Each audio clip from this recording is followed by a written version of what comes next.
All right, what's up, y'all? Welcome to another episode of the Wiley Show. We are live.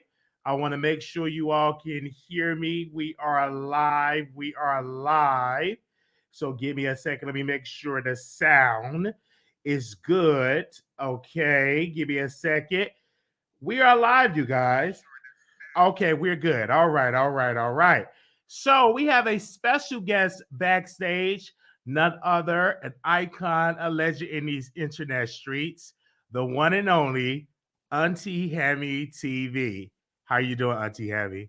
I'm doing good. How you doing?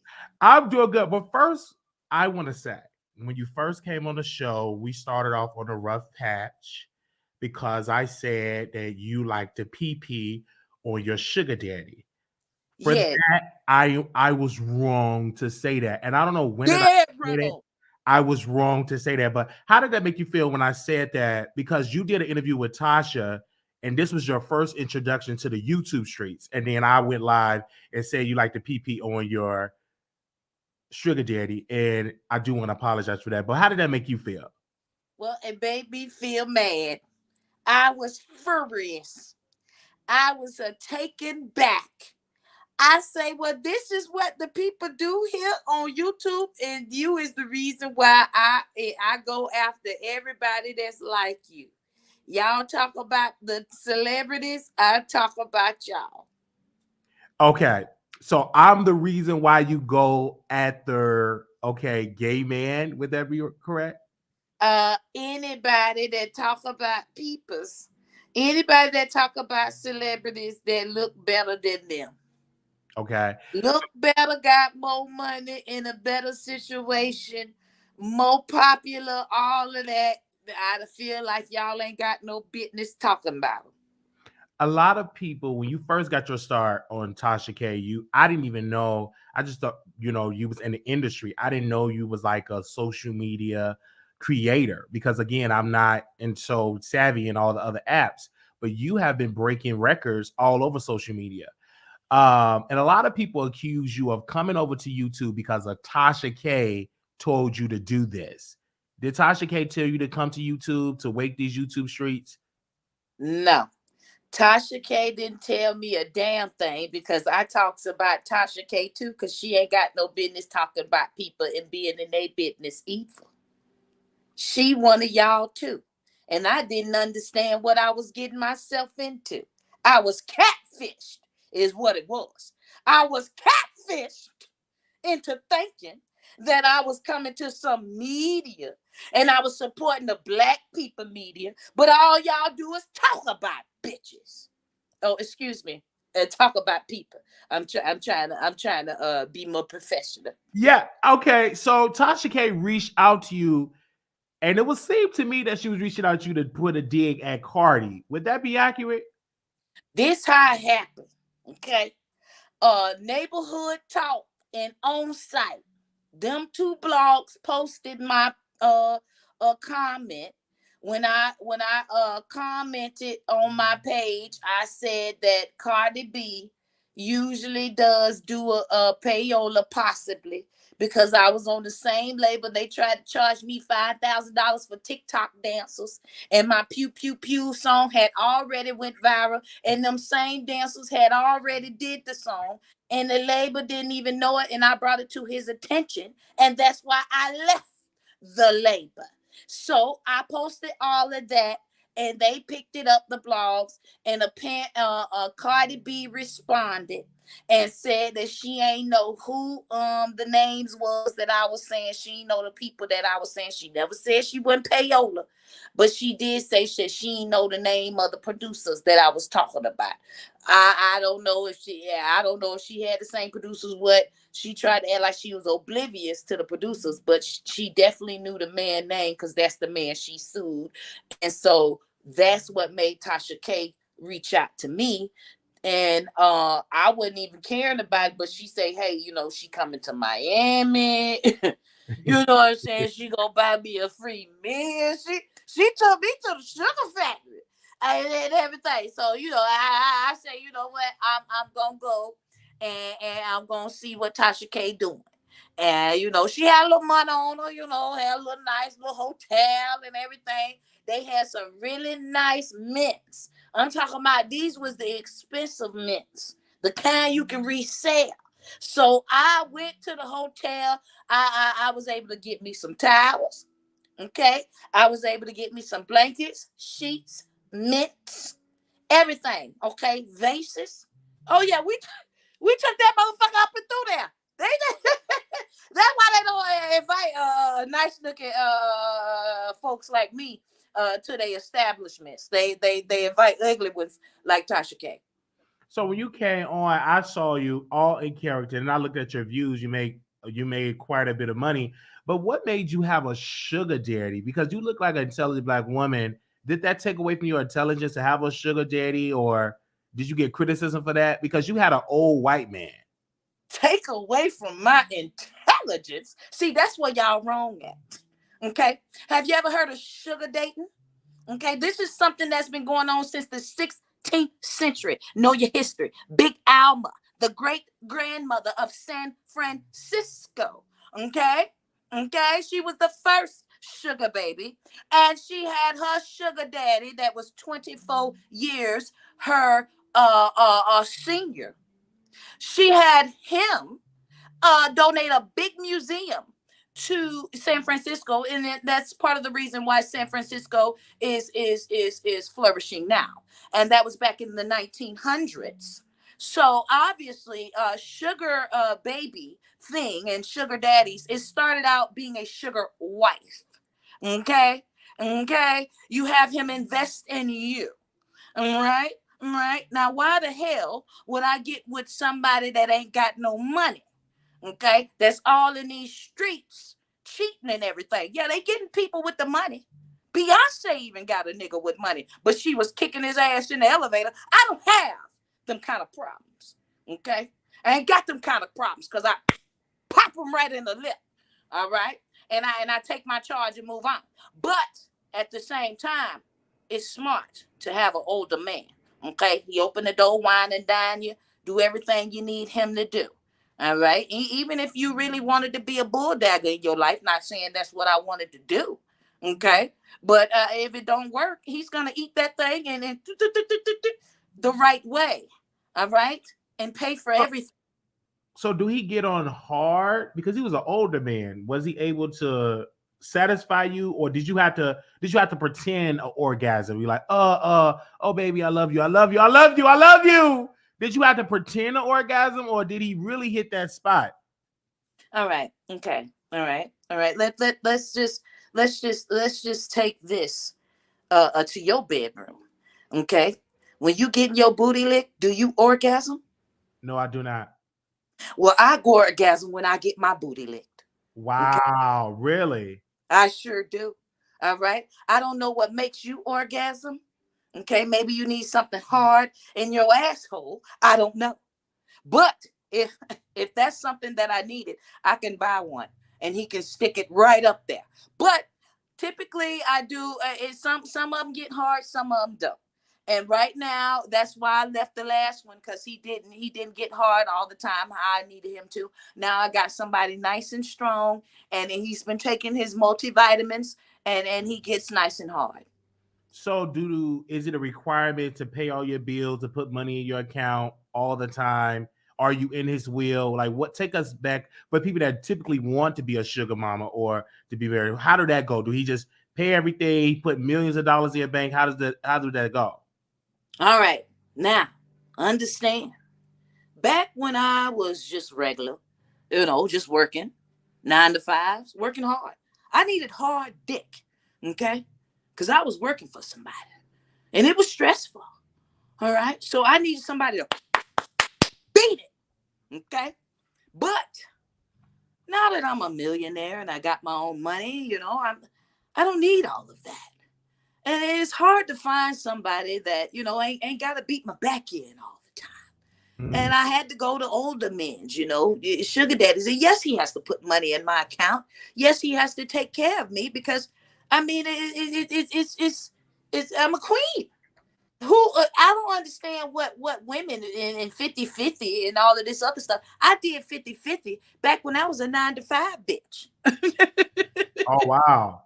So it's no 50-50. He do 100% and you just show up. Yes, it's 100%. He pays all bills. I don't know what bills I've never known a bill. I don't pay anything. None of that. I pay bills back. If I want to go with younger men's, I will go and pay bills. But I'm with an older man that's how they did back in the days. You know, that's just the man just made all the money and paid everything, and the woman took care of home and cooked. And that is what I do.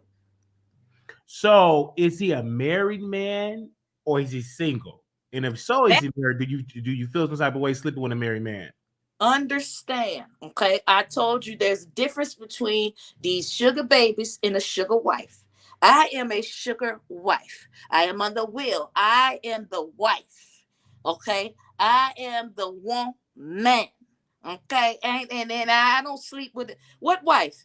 That's why you get them old, because the wife done died. He done had two wives that done damn died. And I just threw another one motherfucking ashes away. Because he was acting like he loved her too much. He posted her birthday picture. Oh, happy birthday. I threw them ashes right out the motherfucking door. Shit motherfucking me. I let him know I'm jealous of everything. And the children, they got some of the ashes. He probably kept the coochie. And I throw her coochie right out the motherfucking house. So let's talk about ashes and the whole thing with you and Armand. You did a series called Surviving Armand Wiggins, and you posted that. But you have been going on a campaign against Armand. What is your issue with Armand Wiggins, and why did you want to start doing a campaign against him? Well, Armand Wiggins has a problem with seeming like all the black women he got a problem with. And he does a campaign on black women. So I decided, hey, I'm going to do a campaign on Armand Wiggins just to see how he reacts to campaigns. Because, I mean, nobody ever does campaigns on Armand Wiggins, but he has done campaigns on Nikki, on Tasha K. He was doing a fake I Love Cardi B campaign, but we know that this is just ashes in the dust now because Jason Lee got Cardi B interview instead of him, so he has flip-flopped and turned on her now. But at the same time, I mean, I seen him going because I didn't know about the whole Tasha K thing, and a lot of stuff I got from Armand Wiggins because he was going so hard on Tasha K. So when I came in, I didn't know much about her. So his videos was popping up the most as far as when I put in Tasha K search. So I'm like, okay. And I looked to, at his videos and I seen that he just was going in on her so much. Finally realized why he was going in on her. I never knew. I seen his videos, never mentioned him. I was going in on you, Fisher King Payne, and Sean Davy Way. Y'all mentioned my name, so I was going in on y'all in the beginning. Went to see why everybody hate Tasha K so much, which trickled down to me. And so I'm like, well, why the fuck am I getting all this fucking hate? I never did this interview. So I've seen he was saying all the things that she was doing to all the different people. He was just keeping up with the case. And I said, okay, obviously this is a thing. So then when he finally said why he was mad at Tasha K, he said, oh yeah, we used to be cool. What? Wow. What? You would have thought that she was a motherfucking enemy, a demon from the start. Y'all used to be cool. Wait a minute. Okay. And then he said that she was his mentor.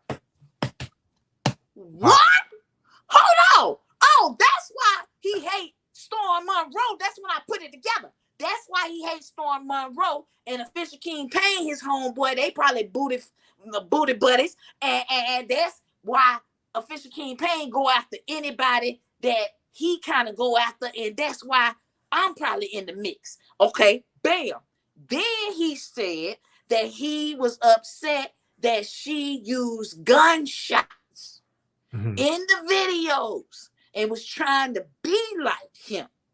Okay, so I'm like, oh shit, the motherfucking gunshot. Then, few seconds later, he said that she told him that the only difference between all of the creators and her is her video quality. So he said, I'm very competitive. So I got my quality up, and me and Tasha K kind of got the best quality out of all the YouTube creators. I said, wait a minute. Hold on. You mad because she copied your damn gunshots? And but you copy her quality.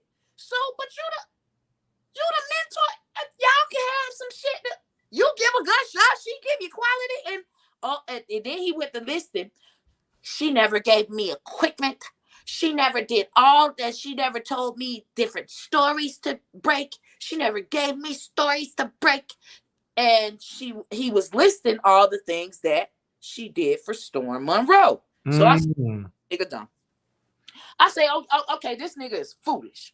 Okay. Then I realized he was going after Nicki Minaj. And then his spooked and nervous thing he did when he was like, Nicki Minaj was scared at the Met Gala of Cardi B. Oh, it was over from there. Oh, you lying ass. You lying at. Oh, it's on. Miss Ed, I am on your head. Do you hear me? Forever. I am on your head. Okay? And so he want to act like he loved Cardi B. But obviously it was fake. And then he went and told everybody why he was mad at Nicki Minaj, because she ain't put him on the Queen radio and she put Tasha K on the radio. So he said, Nicki Minaj don't support black women, but Cardi B do. Nicki Minaj don't support people that support her, but Cardi B do. But Nicki Minaj supported Kyle on the Neighborhood Talk, Tasha K. So she supported black women and gay men. Okay, put them right on the platform. The designer she got, Arrogant Tate. I mean, she supported quite a bit, and all through her career, she has supported quite a bit of black folk. Okay, so he just upset that she never supported him, which is great, and I understand why she didn't support him, because guess what? He gonna flip on you. Ain't no sense in don't ever support this child, because he will flip on you. So now I'm on his head forever. I made Surviving Armand Wiggins. I put all my facts and receipts together. He got my page strike, got my video took down. I put it on Twitter. Now I done took over his Twitter. Just like when you search Tasha K and all you see is Armand Wiggins video, search Armand Wiggins on the Twitter. I made it my business every day. I have it where my Twitter, my thing automatically posts stuff to my Twitter. I post that link automatically. So because I was on a show and I said, oh my gosh, he's going to strike our channel, because you were posting facts, all his videos, him breaking up with his friend King Payne, all of that. And I'm like, oh, he's going to strike because he have a tendency don't want to be embarrassed. But he felt like he said on the record on other shows that you're doing this because of Tasha told you to do it. No, I don't. Me and Tasha K don't talk like that. I'm not no damn Tasha K ass. I did one interview with the lady, and that was it. I play around with her on the interview. That was it. Me and Tasha K don't have no nothing. I'm one person. I don't network with nobody. I don't have no business, nothing. I'm independent. I don't have nobody connected to me but my motherfucking coochie. Okay, I made it my point to not be a celebrity that has ties with people. I got people I'm cool with, or fuck with on the internet. But LaWanda Nicole Hunter, Tasha K is cool with Auntie Hammy. LaWanda Nicole Hunter, that child don't know me. None of y'all know me. I'm Auntie Hammy on the internet. I play all kinds of games. But no, me and Tasha K are not in cahoots. But it was cute that they said that, because obviously Tasha K got to be some kind of big dog. What they're saying is, what they admitting is Tasha K is a big dog, okay? And she's got people that are coming after them because they are fucking small fries, and she'll never, ever, ever give them the time of the day. That is what they proved. Because I don't fucking know who. And bitch, I'm a motherfucking big dog. I'm a motherfucking big dog. So I would never work for a bitch, or a bitch could never make me be their minion to go after no motherfucking body. My God. Like these. I would ask you, because when you and Tasha interviewed towards the end, you guys started fighting. So was that all a plan? Was that real? Because many people say like y'all were doing that to go viral. Yeah, that was just a joke, okay? Because it was my sugar daddy idea. No lie. My sugar daddy said, "Oh, that's my music." Oh, okay. I thought that was at my house. Oh, that's live music. My sugar daddy plays the guitar live. Okay. I'm like, what is live. So, it? so just enjoy that as Okay. I want to, But because yeah, I want to my ex sugar daddy, he had done said, "Oh, this interview is nice, but it's too like good. It's not, it's nothing with Auntie Hammy. You gotta like really like be do Auntie Hammy. Hammy antics." Because And I said, it surprised me when I saw you on like how you are now, because on the interview you look like a college girl, professional, like a lawyer almost, and that's how you look. But then when I saw you online, you were totally different, hair all over your head, and you was very ratchet. But on there, you could be very professional. Wow, I was like, you could be a character and you could just take it off. So as a sugar baby or the sugar wife, do you show up like that, or you have to present yourself like you presented yourself with Tasha, the professional, and all of that? Or is he into the kinky hair over your head and all in the ratchetness? well, I mean, he into whatever. He knows that Auntie Hammy is a character, but also is a character that I have, but it's comfortable. I don't want to have to do my hair all the time. Sometimes I have my hair sticking up on my head. He doesn't mind, and that's another reason by having an older man, because they not into the internet. They not into the newer fashions and all of that. So he's not in high demand for you to have your hair done all the time. He just wants you to be faithful, and I just want him to be faithful. We got to take it back to them times. Fuck what you look like and all of that other stuff. So he does not mind at all what I look like. And sometimes when I get too fine, I don't want to get him a heart attack. You know. Okay, because a lot of people don't know you are on TikTok. You make music, billions of views. They still doing pew pew pew pew pew. One of your hot records, but you're not like an R&B singer. It's like a comedic. You're a comedic artist. Would that be accurate? Yes, if anybody remembers Weird Al, I am like the black female Weird Al. I make funny comedy songs, and Pew Pew Pew went number one, and it was number one for 6 weeks. And Weird Al, it beat out Weird Al. Weird Al's song was number three. When my songs come out, they come out on the comedy song chart. I'm on the same charts as Weird Al. So when Weird Al come out with songs, I'm in his same genre. I'm never in an R&B genre, never in a hip hop genre, never in a rap genre. Would you like to win a Grammy one day? Hell no. Okay. That's I ain't finna spend that kind of money. I'm not finna commit myself to that kind of money for them people. Never will I ever commit myself to that kind of money for them. That's too much money to be spending. It's too much attention.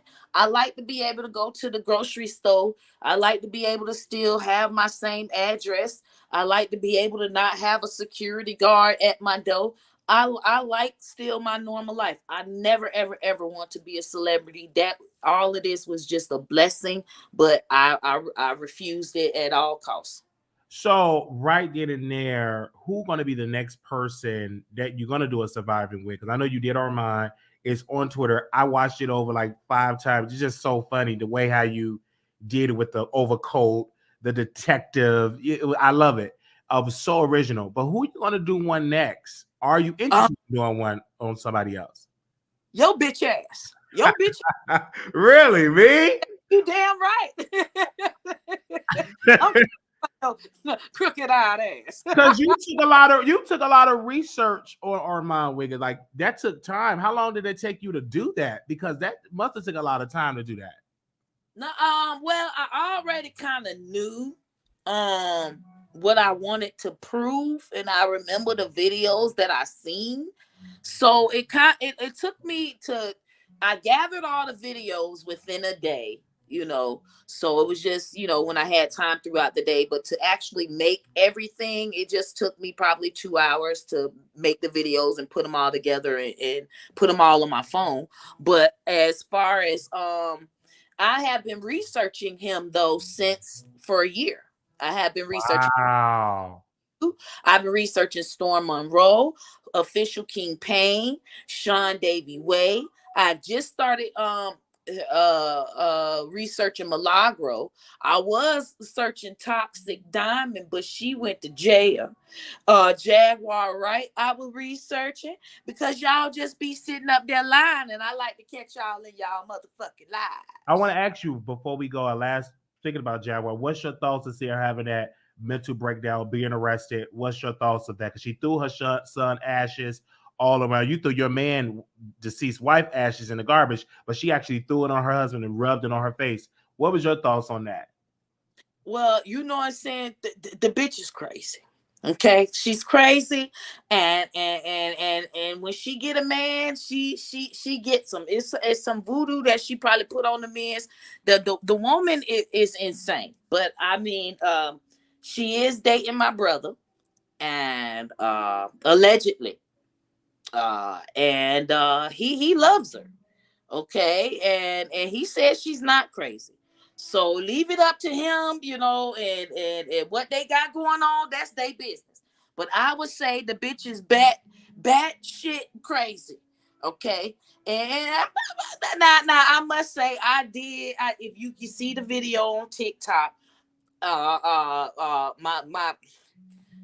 my sugar daddy said he probably wanted a threesome. So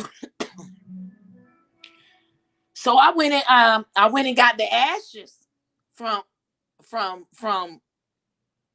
his ex-wife, and I said, I ate the ashes. I say, hey, I'm eating her coochie. And, you can eat some too. No, wait a minute. Wait. You ate her ashes? Oh my gosh. Auntie Hammy, I'm done. I'm done. And so I can't speak on Jaguar, right? I can't speak on her.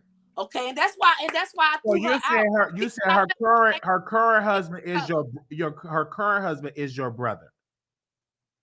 No. My brother, she been cheating. She has been cheating on that man with my brother. Oh wow.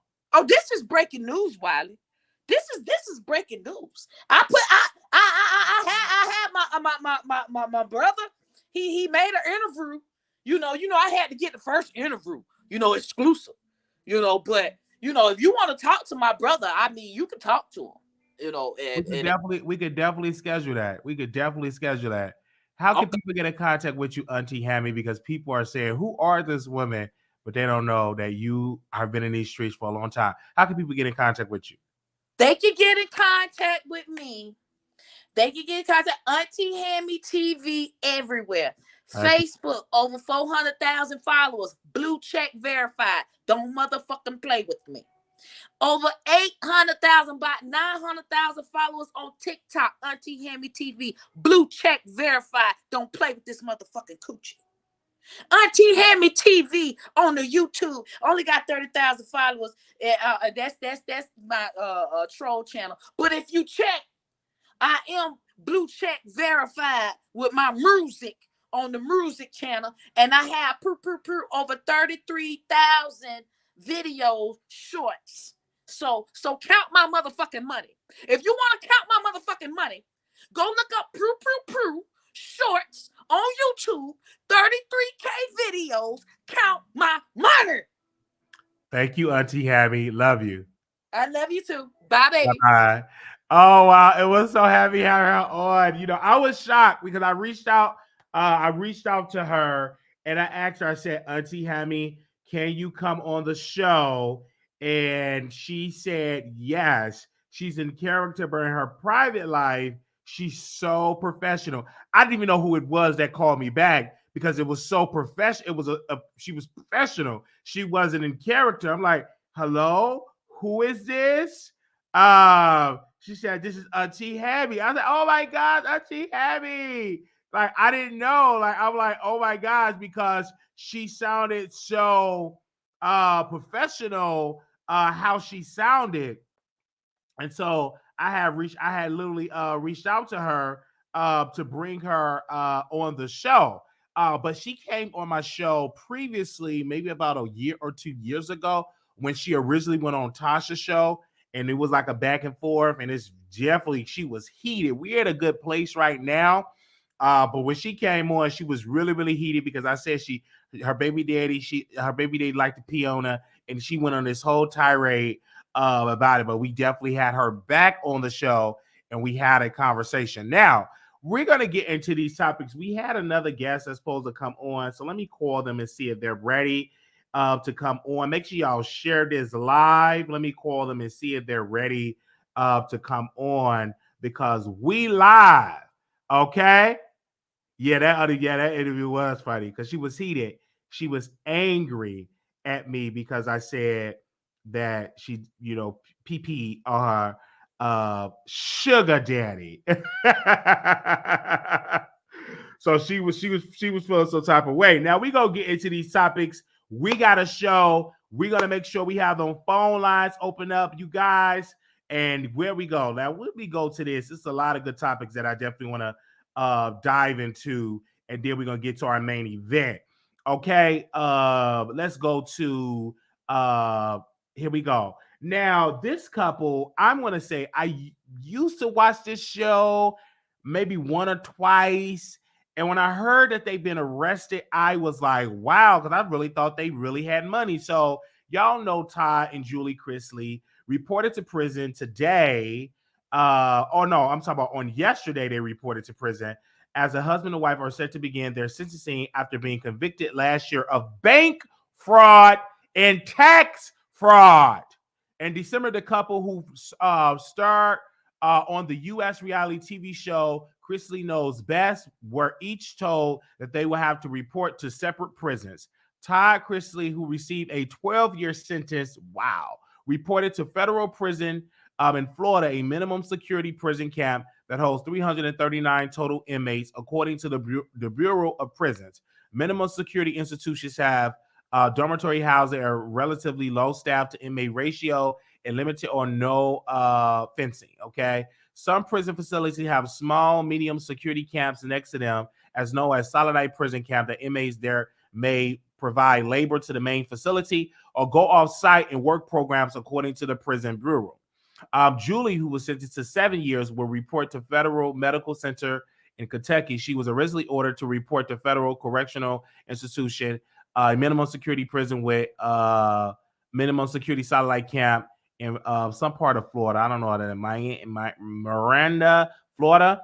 The Kentucky prison is a administrative security Federal Medical Center with minimum security satellite camp. So all of this stuff, they going ahead. Let me see right here and there. The pair was indicted in 2019 on 12 counts, including tax evasion, conspiracy, bank fraud, and wire fraud. The U.S. Attorney Ryan X.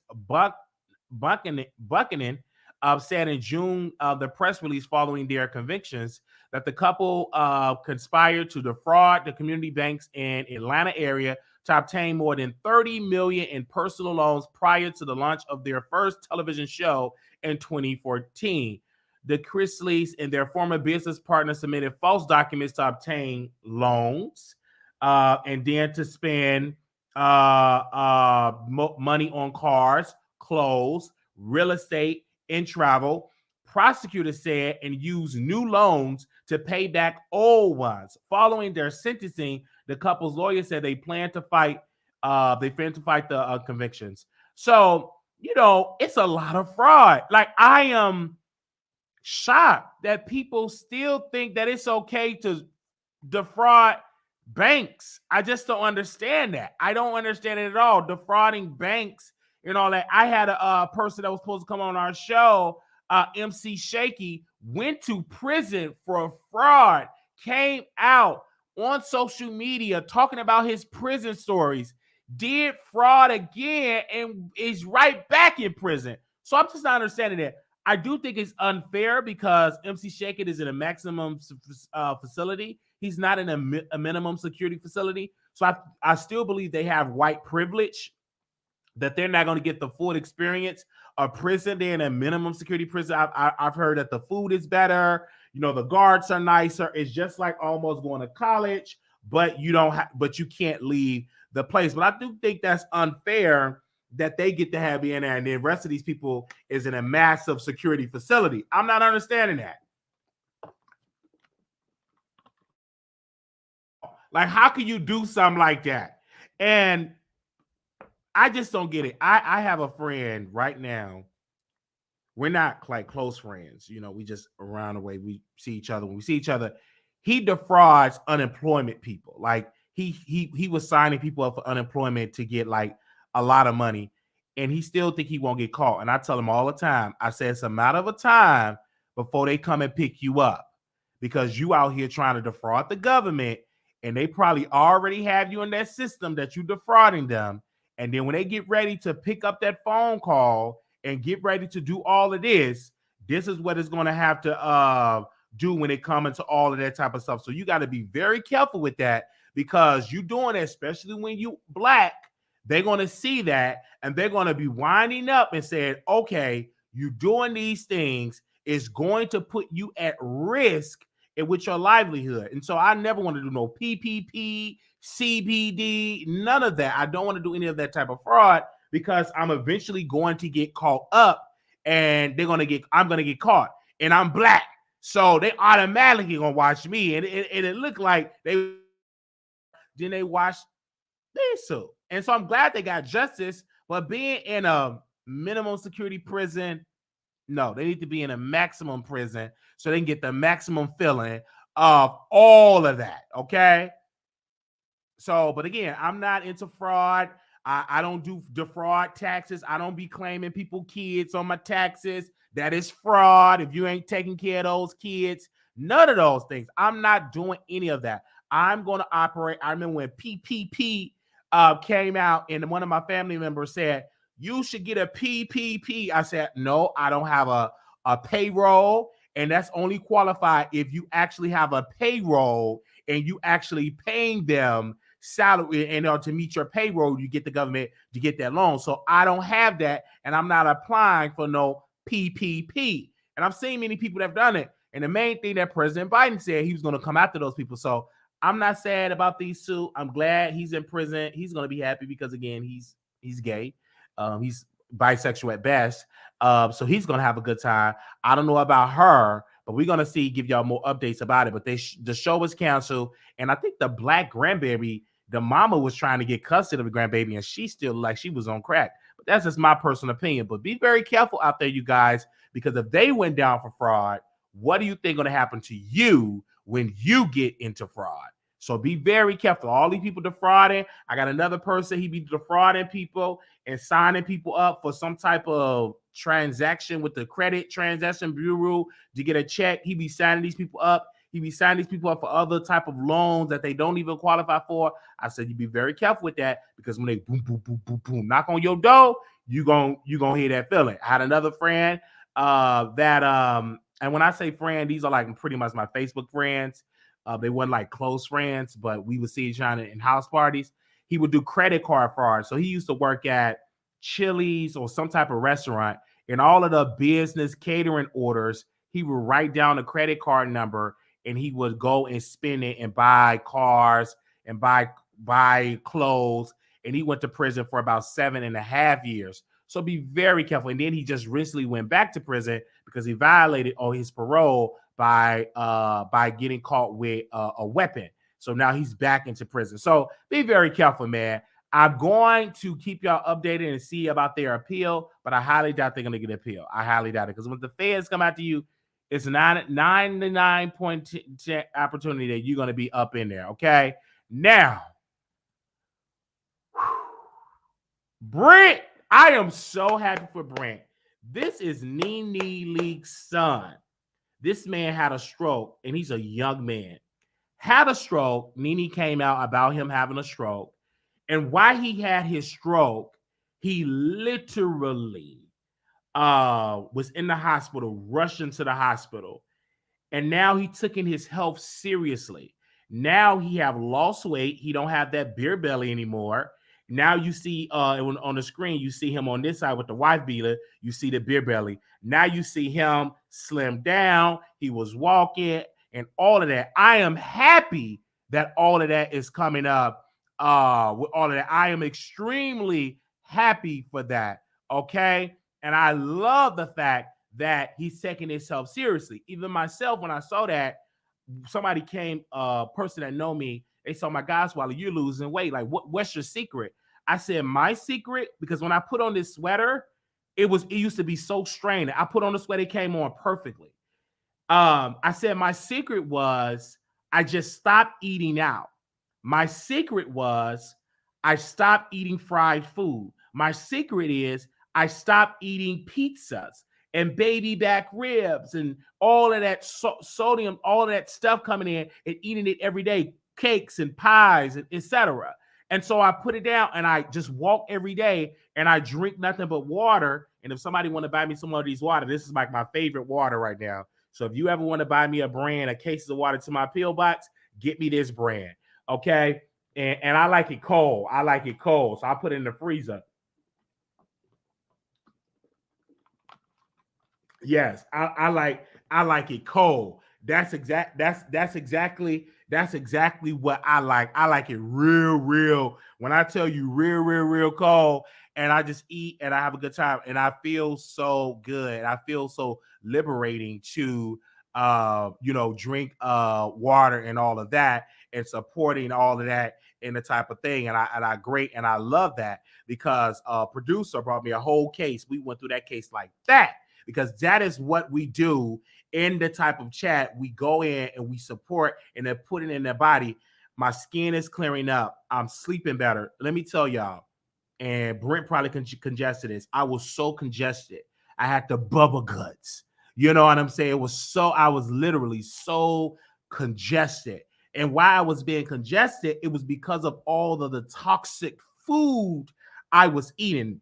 And so now I eat a piece of fruit. Like this morning, I didn't eat anything. This afternoon, I ate a banana. Then I put a piece of meat on the air fryer, and I ate that. And then I walked for about 2 hours. Yesterday, I walked for about 2 hours. Day before that, walked about 2 hours. Day before that, 2 hours. And so I was on a walk for the first week and a half.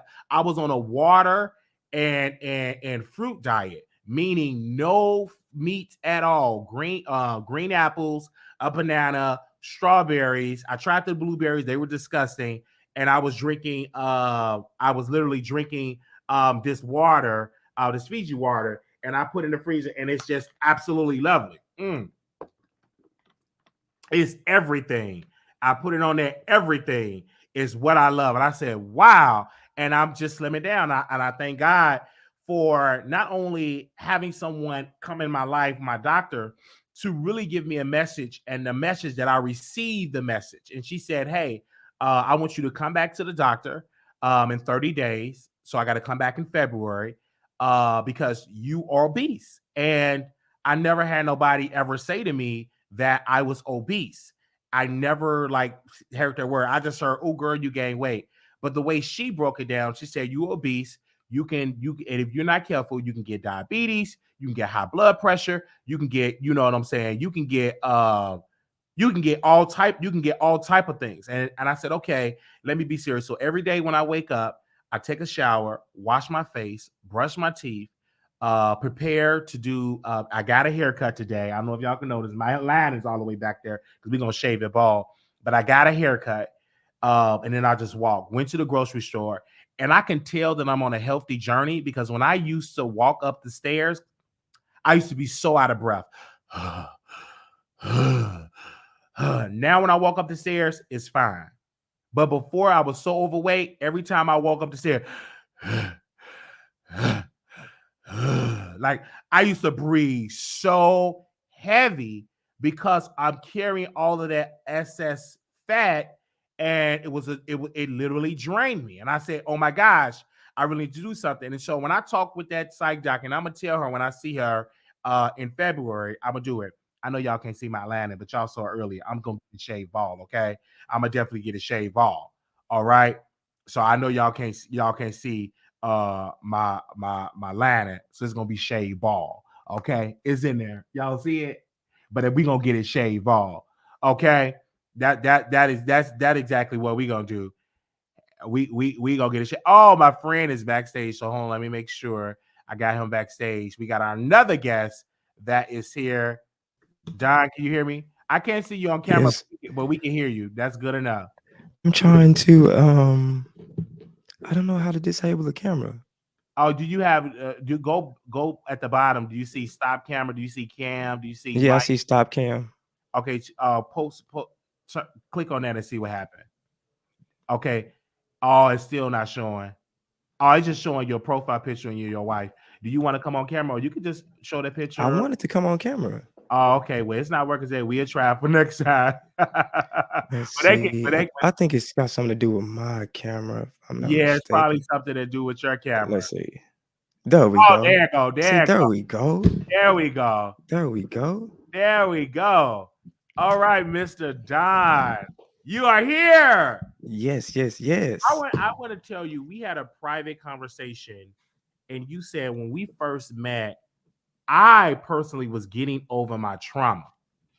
Because when I first met you, I was in a terrible place. I mean, the library situation happened. I first was diagnosed with bipolar. But when I met you, I was so caught up in doing wholesaling in real estate. And then I had a coworker at the time. She knew who you was. She said, "Oh, you need to talk to Don." And you said, "Are you what kind of person are you?" You would just talk about real estate. I remember one time you and your friend, your business partner, you had me get in a car and like drive, and I saw how gentrification was going on in Dallas. We seeing a raggedy house, and we seeing like almost a house is worth $700,000-800,000 in South Dallas. Mm-hmm. So tell the people what you do, because you are here. What do you do? What is your career, so they know who I have on this air? Okay, I am a property tax consultant for commercial and residential properties. I work for a litigation firm. So I work around a lot of attorneys and lawyers, even though I am not an attorney. I'm just a consultant for them. So, um, and then I also and I also use them as arbitrators when dealing with some of the protests with, residential and commercial properties. So I want to ask you, because I read a lot and about homeowners, and everybody say get a house, Wiley, it's cheaper.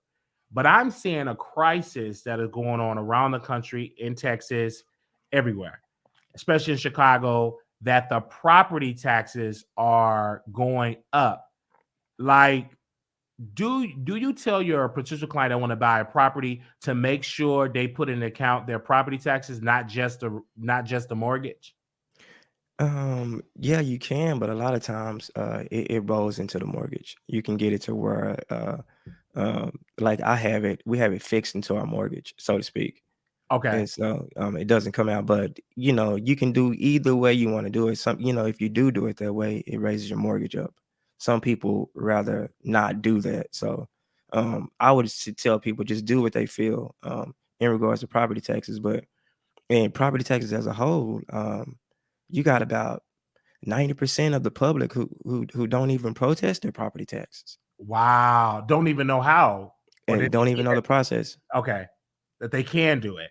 So I want to ask, is because I was reading today, and the people are saying this is not the best time to buy property. Your advice, your legal expertise, is this the right time for a first time home buyer or a person that want to buy property? Is this the right time to buy property? I can't make any legal. I'm not a lawyer or anything like that. So Okay. the only thing I can do is formulate a opinion, so to speak. So everything we do is an opinion. Everything I say is an opinion. It's subjective. So, well, in my opinion, I'll just say this. In my opinion, the housing market is in a dip right now. So you're seeing a slow decline. But that doesn't mean it's the right time to buy either. You know what I mean? Yes, It's one of those times where if you can afford to get a house, by means, get it. But it's one of those things. It's very convoluted. Wow, it's hard for me to explain it. So I'll just put it to you guys this way. So the reason why there's a so-called surge in property taxes and there's a scarcity in houses on the market, or there is an influx of houses on the market come on right now, but that'll kind of trend down. But we're dealing with something, like I told you, we're dealing with something that we've never seen before in regards to real estate in this country. For the first time ever, billionaires can pull their money together and buy a whole city if they can afford it. Now think about what I'm saying. All the houses you guys are seeing and come on the market, and boom, they're sold like that. These are billionaire corporations who have pulled their money together in hedge funds. They're buying all the properties up that are worth something. And guess what they're doing to them? They're renting them out. You're jacking up the rent. Jacking up the rent. I read that. I definitely And read so that. now think about it. Think about it. The average person like you, me, your listeners, and everybody who's shopping for houses right now, we're all competing with those guys, and we're competing with ourselves, each other. You get what I mean? For the crumbs, so to speak, that they're leaving out there for us. So you know those crumbs can turn into two slices and whole pies, but there's a time to invest and there's time to kind of hold back. What you're seeing right now is a lot of resistance. A lot of people are just waiting.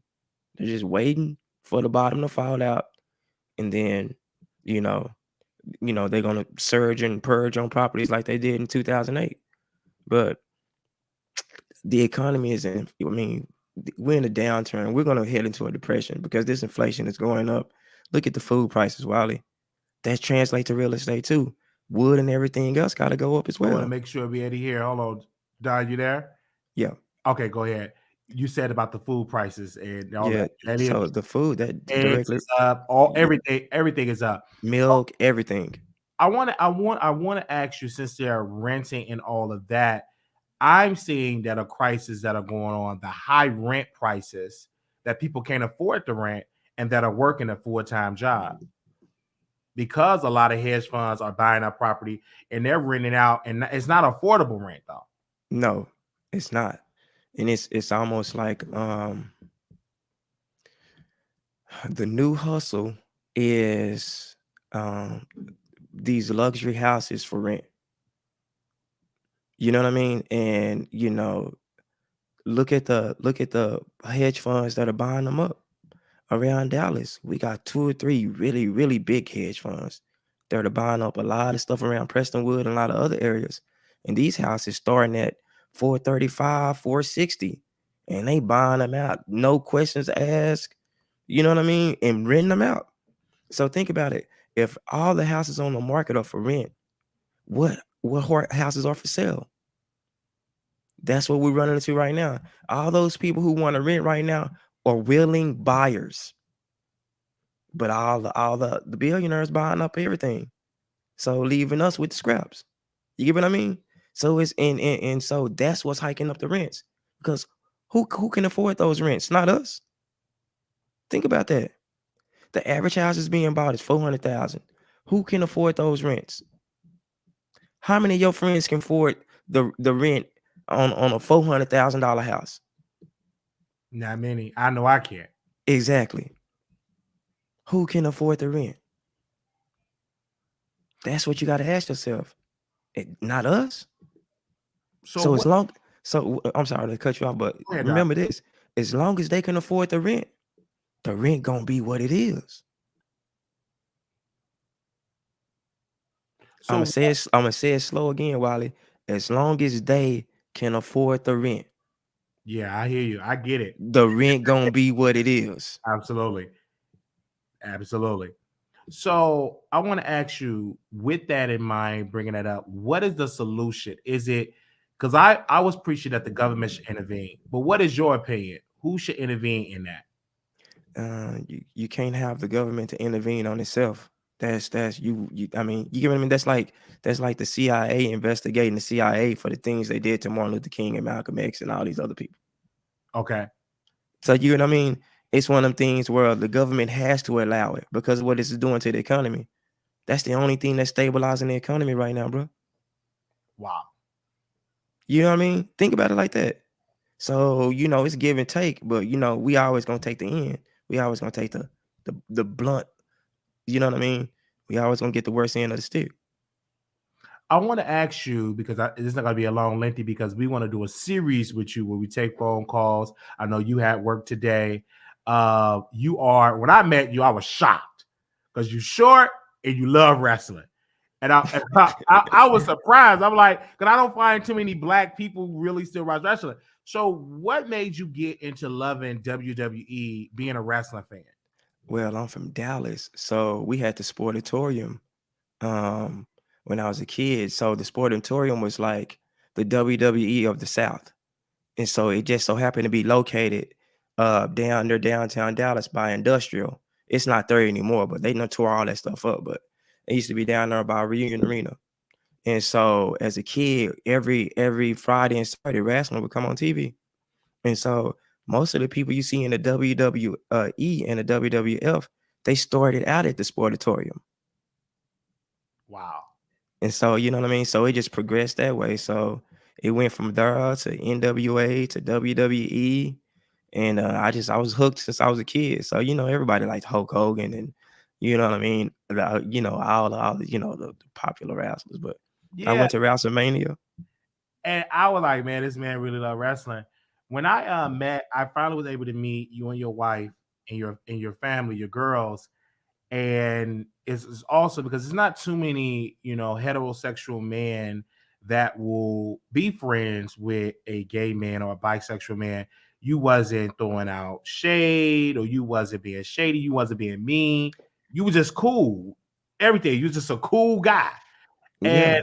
people think that a gay or a bisexual man can't be cool with a heterosexual man, and that's just not true. Was you raised to be that accepting, or you just changed when you got to be an adult to be able to be cool with somebody that is not living the same lifestyle as you? That ain't never mattered because you got gay, bisexual, you got all these different people in your family. You grow up around, everybody. If you from the hood, you know what I mean? You done seen a little bit of everything. And you done grew up around a little bit of everything. And so it ain't never man, at the end of the day, I don't care what you do with your privates, and I don't care who you do it with. It ain't even about that. It's about you. You know what I mean? I'm all about you. So when I met you, I didn't care about nothing about that. I wanted to know, who are you? All that other stuff, that's just a part of you. That don't make up you. You get what I mean? That's just a part of you. That's not like that'll never define who you are to me. You get what I mean? Because I didn't meet you in that lane. I didn't meet you in that, you know what I mean? I didn't meet you in that arena. And even if I did, you still wouldn't have got treated no different. You get what I mean? So I'm all about the person and like your energy. Like at the end of the day, you just gotta be I'm a good-hearted person. I'm seriously, man, like a good-hearted person. So like you never showed me you were shitty. Even when you were going through the shit you were going through, you never showed me you were shitty. That's how I knew you a solid guy. You get what I mean? Absolutely. Because a motherfucker going through their worst, excuse my French, when they going through their worst, sometimes that'll bleed out onto other people that come around them. It didn't bleed out. You get what I mean, bro? You kept it under control and you kept it with yourself. You know what I mean? You shared it with your audience and everything, but for the most part, you know what you went through. Absolutely. And I mean, we've been cool for a couple of years now. And I didn't know really what you did. And I saw you in action about real estate. You know how much this property is worth. Like you just knew all of that. What made you get into the real estate business? Because I know you wrestling, but what made you get into that? Because when your friend, that my former coworker, she said he's always into business. Like, what made you get into into the corporate world? From your background, because you was raised from the hood, in the hood. You went from the hood to the boardroom to the corporate America. What made you do that? Well, as a kid, I wanted to be on Wall Street. So you always read the business paper, the Metropolitan, the sports. But I used to be like, man, I'm gonna be the only black dude on, I'm a kid, only black dude on Wall Street that's gonna blow up and do this, do that. But when I got about 11, I realized that the guys on Wall Street kind of just gambling with people's life savings type stuff. You know what I mean? Right. And I said, hell no, I don't want to do that. And so, I had the aspirations of growing up to be a sports basketball player. I played in high school and college. It didn't work out. And so then, now I'm in the corporate world doing collections, trying to get by. And then I got a job as a data analyst, and I kept that job for like a year or two. And my brother-in-law, came to me and said, hey, you want to do real estate? You're real good at numbers. You want to try real estate? And I told him no. I said, man, I don't know how to build nothing. I ain't never used a hammer. I play basketball. I don't swing hammers. You know what I mean? And he's like, man, just come on, do this real estate stuff. So it was just numbers. And I went to just evaluate numbers. And then, long story short, I just started seeing the discrepancies in the hood versus other places. Then I started seeing some of the things were mandated that had to go on in the hood, but you didn't have those same mandates in these other areas. So it just got me real curious to like dive deeper into real estate. And so, I was fixing and flipping and doing all that stuff, but I was doing it. But at the same time, I'm learning everything I can about zoning, code and compliance, and city ordinances, because these are the things that they use to punish us and to wrongfully take our properties from us. You get what I mean? These are the things they use to hold the neighborhood down and cripple the neighborhood, and they do it. And it's kind of almost like it's subtle. Like I always tell you, it's subtle. You know what I mean? Whereas, and it's subtle in every way, because even the growth in our hoods is real subtle. You'll get a corner store here or a shopping center here every 3 or 4 years. But, in Plano, they're growing every year. You get what I mean? And but we got all this money coming in through the Fur Park, through South Dallas, but you can't do nothing. You know what I'm saying? It's just little stuff like that I start seeing. So when I started paying attention to it, I started realizing that there was a lot of stuff that we were unaware of as people and as homeowners. And I started educating the people about that. And a lot of people didn't like that within the city. So I agree. And I think because you educated me on a lot of things about, going to them seminars. They're not gonna tell you the game. They're gonna give you a bunch of crap. And all of that. I'm definitely going to bring you back on the show because I want to do it in person so we can dive more into this and take phone callers. You down for that to come back and take questions and all of that? Because I know you have an ebook that's going to drop, so we're going to announce that probably on the next show because you want me to pick up you for that. I'm going to send you a copy first, and then I'll let you get a hold to it, and then you can kind of I want you to do it first, and then you share it with everybody else. Okay, I'll do it first because you have a lot of knowledge, and I'm glad that Benita, she told me who you was, and ever since then, we've been talking, and we would go for months without talking, and then just chop it up like we never left. And you pretty much take over the whole because you have so much knowledge. You just go on and on and on. You're like, Yeah, man. Because you literally, and I personally think you need to be a podcaster or a blogger to educate Black America. Have you ever thought about coming on YouTube and getting a podcast or a YouTube show and all of that? I would, but I'm gonna tell you why I wouldn't. I'll tell you why I would, but I wouldn't show my face. Okay. I'm gonna tell you why, because a lot of stuff that I'm gonna share, if I was to do that, it's literally gonna change lives, Wiley. And I don't mean that like monetarily. I mean the mindset going forward is really gonna do that. And so I'm always in the public because a lot of times, a lot of stuff I'm telling you, I might pop up and show you like I showed you. You get what I mean? Absolutely. And so I want to be able to pop up and be like, for example, I want to be able to pop up in Detroit, pop up in DC, pop up in Georgia, pop up in Alabama, and then get it done. And then after it's done, I bring it to you guys. Hey, Absolutely. This is what we saw. But if they know who I am, you get what I mean? Yeah, then you got give you the game. There you go. Yeah. And so that's why I've always been careful about that kind of stuff, because like it's no gray area with what I do. You know what I mean? It's seriously no gray area. It's I'm giving you, a glimpse into Pandora's box. You know what I mean? And that knowledge right there, bro, that's the knowledge that, they don't want out to the masses, so to speak. You know what I mean? Absolutely. Don, you definitely coming back on. It's going to be in person. Because I know you, whatever your off day is, we're going to chop it up and do it in person. And we're going to take phone calls. And it could be a 2-hour show as long as how you want to do it. So we can actually have people on answering questions. Is there anything you want to promote before you get out of here? I don't want to promote anything, Wiley. I just want to say thank you for the opportunity to come on your platform once again. Thank you to the listeners. You guys just tune in for more action. Absolutely. Thank you, Don, for coming on, man. Thank you, Wiley. All right, peace. Okay, so we're gonna bring him back on the show, you guys, and we're gonna do a show because we reached 30,000 followers, but I just did not want to talk about celebrity gossip. I don't want to just talk about that always. I know that pays the bills, but I do want to talk about real estate, politics, all other type of things. And Don is the type of person that we're going to bring on. We're bringing on spiritual leaders. We brought Pastor Barbara on our show last night, a woman pastor. So we just not going to be talking about the mess. So while y'all here, you're going to get educated. It's going to be a variety of topics. So that's what we're going to definitely do. So again, we're going to bring Don back.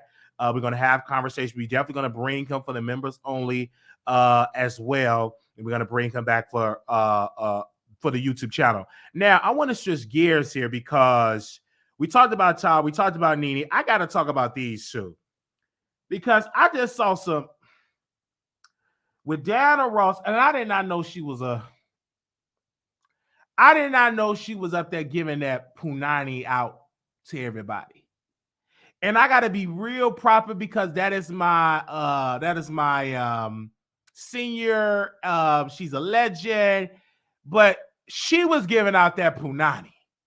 She was giving out that punani to Berry Gordy.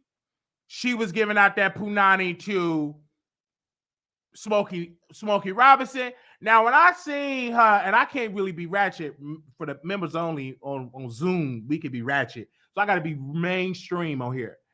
When I seen her and him and Smokey, they were singing a song, I'm missing you. Ooh, I'm missing you. Tell me where the road turn. And the way how Smokey, when they was singing, I said, y'all might as well go ahead and get up. Then I heard she was sleeping with the Temptations, David Ruffin, all of it, Otis. And I'm like, she was just sleeping with everybody. And I ain't trying to talk about it because, I like Diana Ross. I want to interview Diana Ross. And I used to know somebody that knew her son, Evan. So I don't want to talk bad about her on the show. We're going to have to go for members only so we can really drag her. But she was sharing that puss.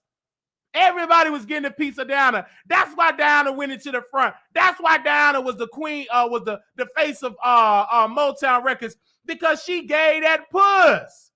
It wasn't because of her talent. Don't get me wrong. She's not really a strong vocalist. She has some good songs. I'm coming out. Like she could, or this song, Touch Me in the Morning. That's a freaky song. Then just walk away.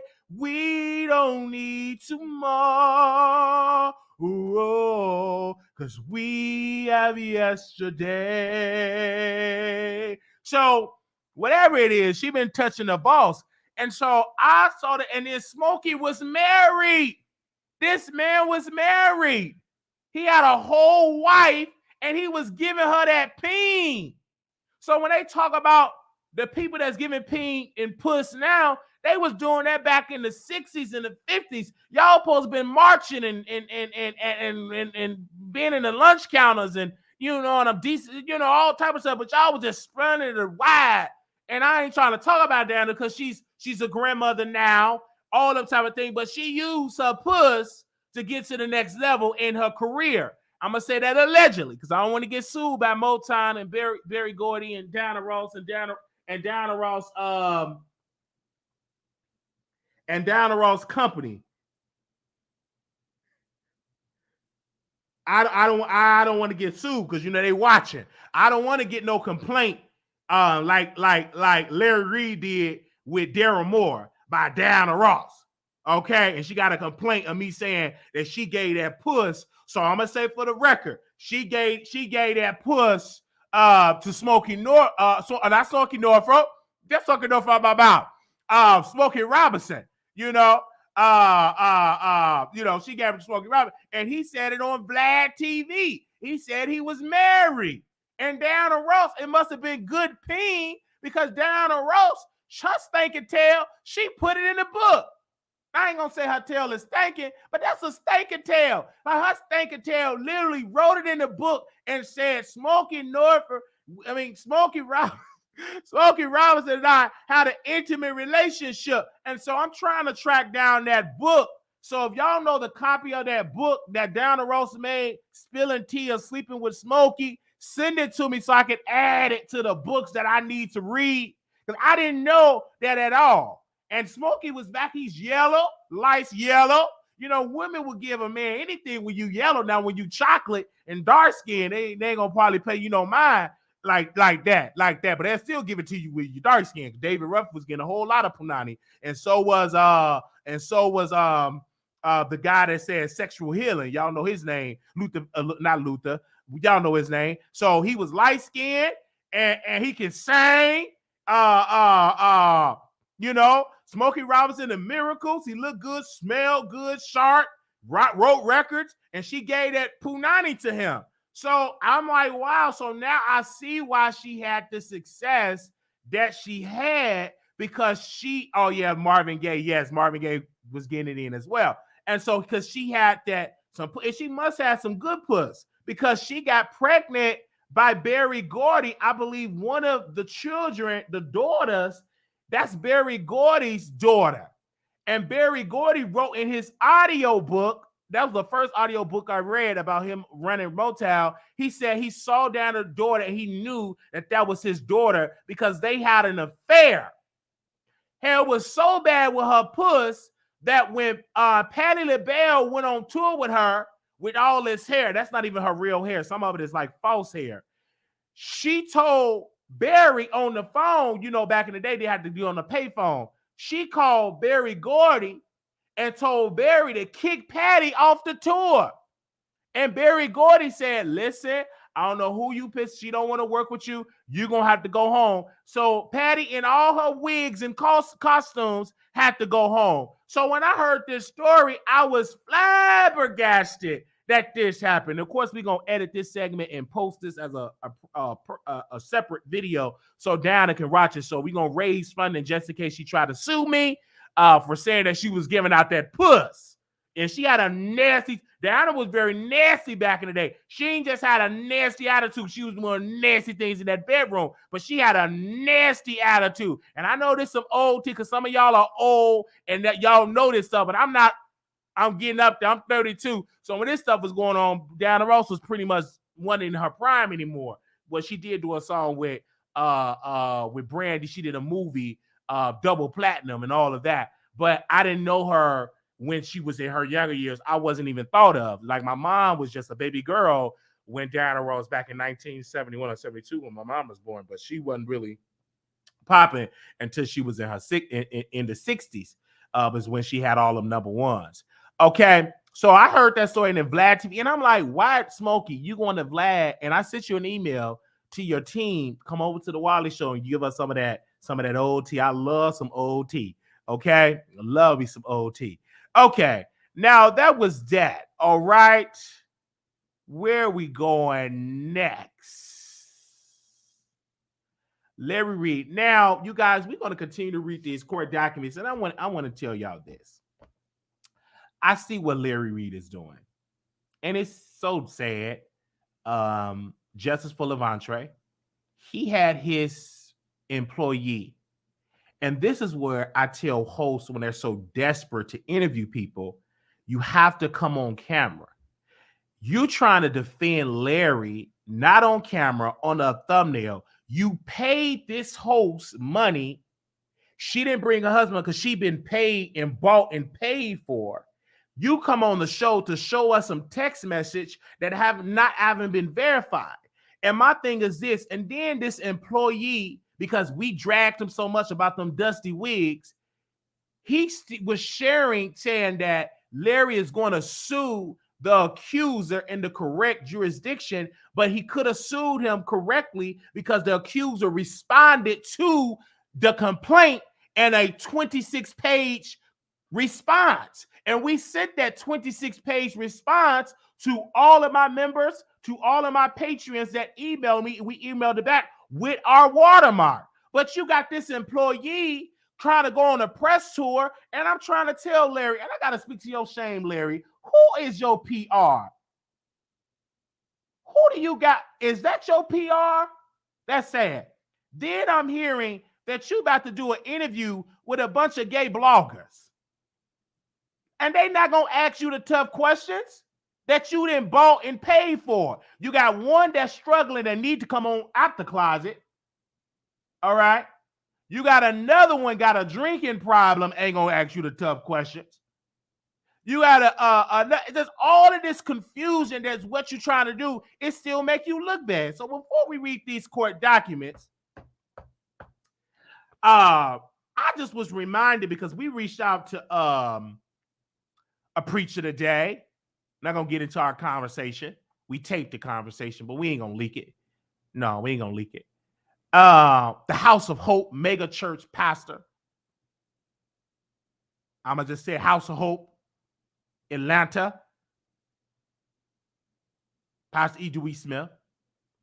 And so we had this some calling, talking around. Hey, thank you, California, for the super chat. Thank you. So I want to read when Larry Reid got sued by Bishop Dewey Smith. And this was on the Christian Post, because I don't care what interviews you going on. I'm going to watch it, and I'm still going to say justice for Levantre. Justice for Levantre. Because that don't impress me of what you're trying to do. And your poor little wife, ex-wife, she looks so bad and so desperate and so drained. You put your wife with that bad equipment, her whole spirit just dropped. And she said she didn't even have no car, that you bought an employee with pink wigs a car before you bought your ex-wife a car, allegedly. That's what the streets are saying. So she looks so drained. And it's all over there on the Patreon. And somebody leaked it on their YouTube channel. You become a member, we'll let you know who did it, because we don't get nobody no free press unless I'm talking about them, okay? Because I talk about people with big platforms. I say their name all day, like Armand, he got a big platform. Larry Reid, big platform. He got the church. So, of course, I say their name. Auntie Hummy, big platform. She got sugar daddies all over. She got sugar daddy ashes for sale. She eat them and all that type of stuff. She dance, pew, and do all type of stuff. So, of course, I'm going to say their name because they are a bigger type talent. But these other folks I ain't say their name at all. I just unsubscribe. They don't come down my timeline unless y'all send it to me and give me the footnotes as I'm watching, and none of that. I didn't even watch Armand because I'm prepared for my show. And I heard that he gonna be sitting down with Larry Reid and all that. He been bought and paid for. He bought a new studio paying $3,000, $4,000, $5,000, crumped up in a little bedroom, crumped up in a little space and stuff like that. Oh, before we get to that, we gonna dive into that. But we're going to pause. We're going to read this, and then we're going to talk about the whole Cardi B thing and something. So this is going to be a long video because we're going to talk about this, read these court documents, and then we're going to talk about the Cardi B and Justin Lee, okay? So we're going to talk about it all today. So if it's a long, lengthy video, it's just a long, lengthy video. But I'm so happy that all people ain't buying what Larry is trying to sell here. He's trying to sell something that people are just not buying and receiving. And he's only doing these shows with all of these people, but not really with his employee by himself. Just doesn't make any sense that you're doing all of this, and it's going to backfire because we are going to continue to reach out to these church members. We're going to continue to reach out to these LRLers, and I'm going to question you. How do you feel him hanging around all of these men that's with other men? How does that make you feel as a Christian? Does that make you feel some type of way? You giving all your money. He's flying these people out on your dime, off your Patreon dime, because he can't afford it, because he doing it off your Patreon dime, because in the complaint, the $100,000 that he get is from the black women, the middle-aged women that's paying $12.99, and those that go in their pocketbook paying $566, and those, the 800 people that's paying $88.66. And he gonna fly all these men that love men and those that want to come out, they don't know what they like, and flying them all out to do an interview. And that's your press conference? I'm gonna watch it and take my notes, but I'm still not impressed. Because you said, Dr. Larry Reid, that you was gonna sue Bishop Whitehead, Tasha K, and Levantre. To this day, it ain't have been filed. We look for it. I got an attorney. We look for it. Still ain't nothing filed. Pink Wig went up on there. He probably was butt naked. Went up on there and said, I'm going to share my... Just took over that lady's show. She's so desperate and all that type of way, desperate to get the tea, and didn't even ask no real question because she been bought by a $500 super chat. That's how she been bought for $500, and she don't put that super chat in new wigs. Now, he could have told that woman, I'm talking today. I ain't going to say no name because if they try to sue me, you ain't going to, what name did I say? So you should have told that man, where do you get your wigs from? Because the wigs that I'm wearing is dusty and crusty. Them wigs that she wearing look like she went to the Goodwill place and put on them wigs. But you couldn't even ask that man, hey, man, you wear a lot of wigs. Where can I get another wig? It'll fly down where the wig don't be all dusty and cobwebs all up on this wig. Where can I get a new wig? I'm just saying that. And then you see Larry in there just super chat, spending the church's money that he get $100,000 from the Patreon from his followers, and he's spending y'all hard-earned money that y'all purchasing him to build the kingdom of God. He's sending it with a woman that can't afford good wigs, and all she do is just drag other black women and get in lawsuits. And he in that just super chat because she just getting his narrative out there to drag Levantre because he mad and he underestimated the power and the authority and the wisdom of Tasha K. He underestimated her. So he going on every platform he can find. He can't go over there to the elder of Kojic because we leaked a recording and now he getting dragged.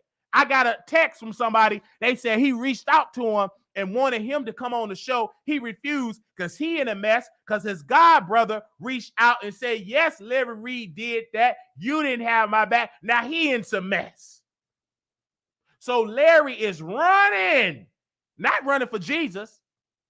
He running for that narrative. He trying to clean up this mess. And you got all these folks that's supposed to be for the community taking it up and allowing somebody that allegedly did something illegal, and y'all allowing it and giving him a pass because he's giving y'all $500 super chats. He flying y'all out and y'all get that excited. And y'all not even going to ask him the tough questions. Ain't going to ask him a tough question because you've been bought and paid for. But he's spending the money from people that's paying their hard-earned money of the $12.99.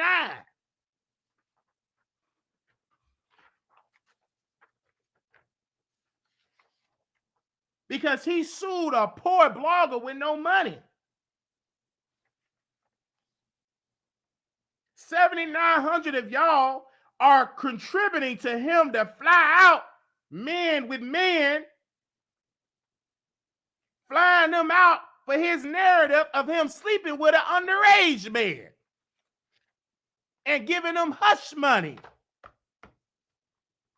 You've been accused of sleeping with an underage young man, and you're flying out young men that sleep with men to clear your name? Who is this? Who talking to? Who is giving this man counsel? Is that Bishop Bernard Jordan? I'm going to have to send y'all a $2 offering to get a prophet on, and I'm going to ask him. I'm like, he giving him that advice? Is that what the prophet is telling him to do? I'm going to here to watch it. I'm going to report on it.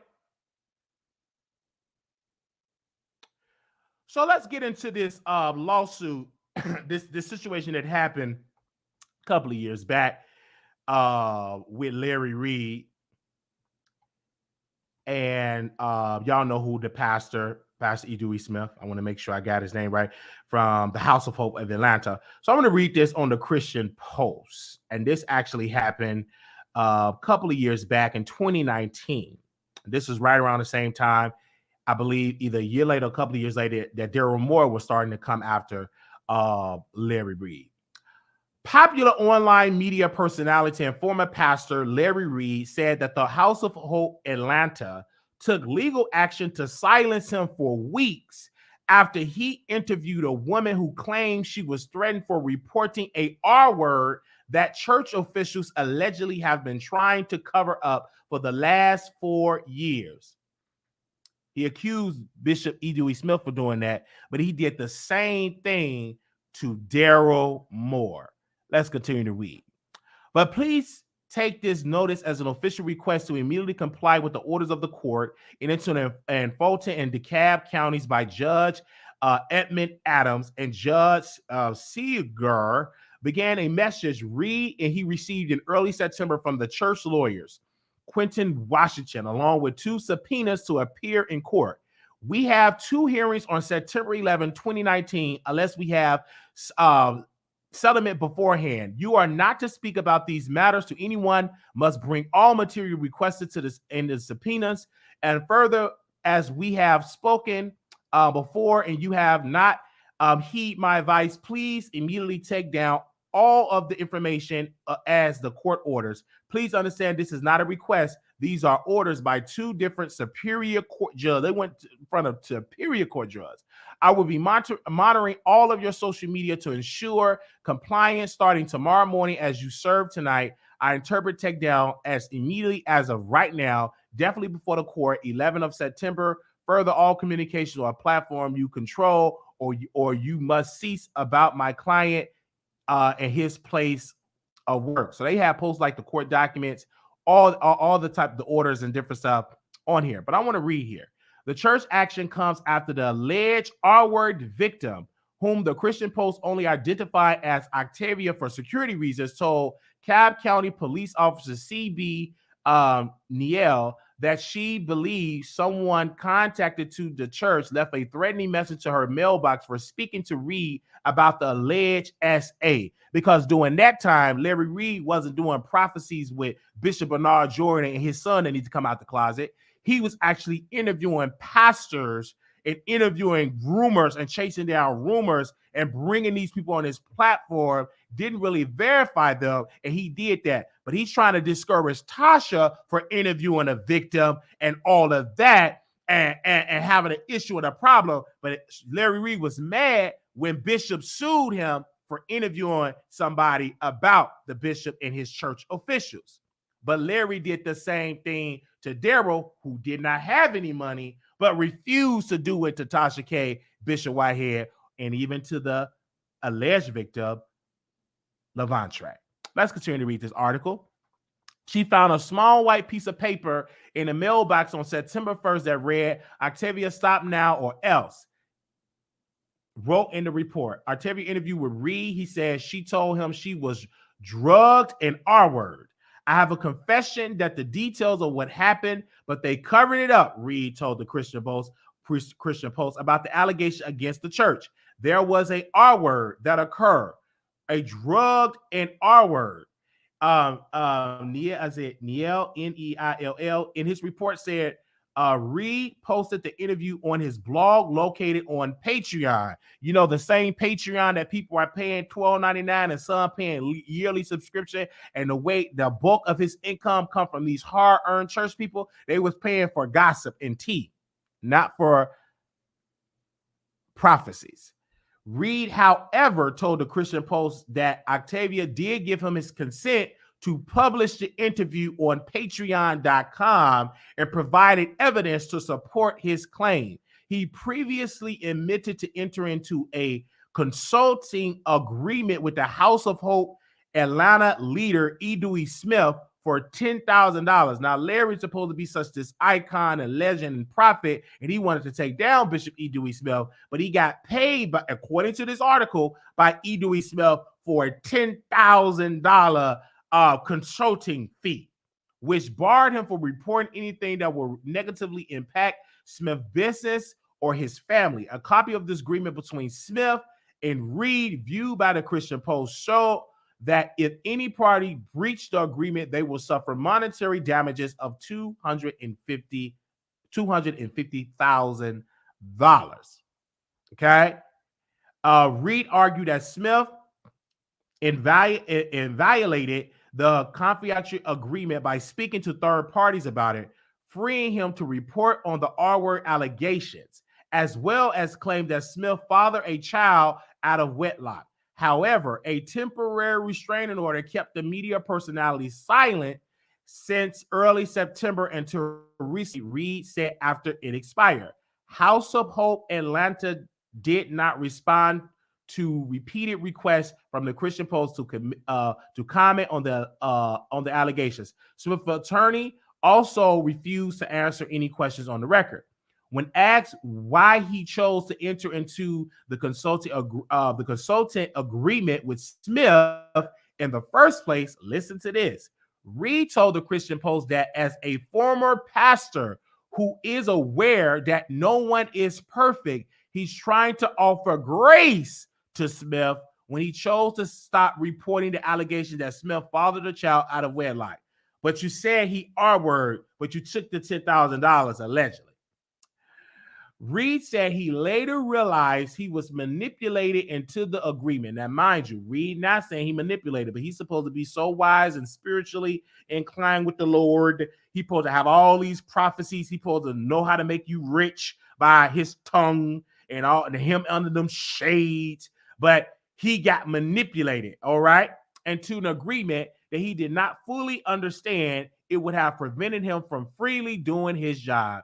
He said at one point he offered to return the $10,000 to free himself from the agreement, but Phaedra Parks, managing the partner of Atlanta-based law firm, the Parks Group, who allegedly helped him broker the agreement, did not respond to his suggestion.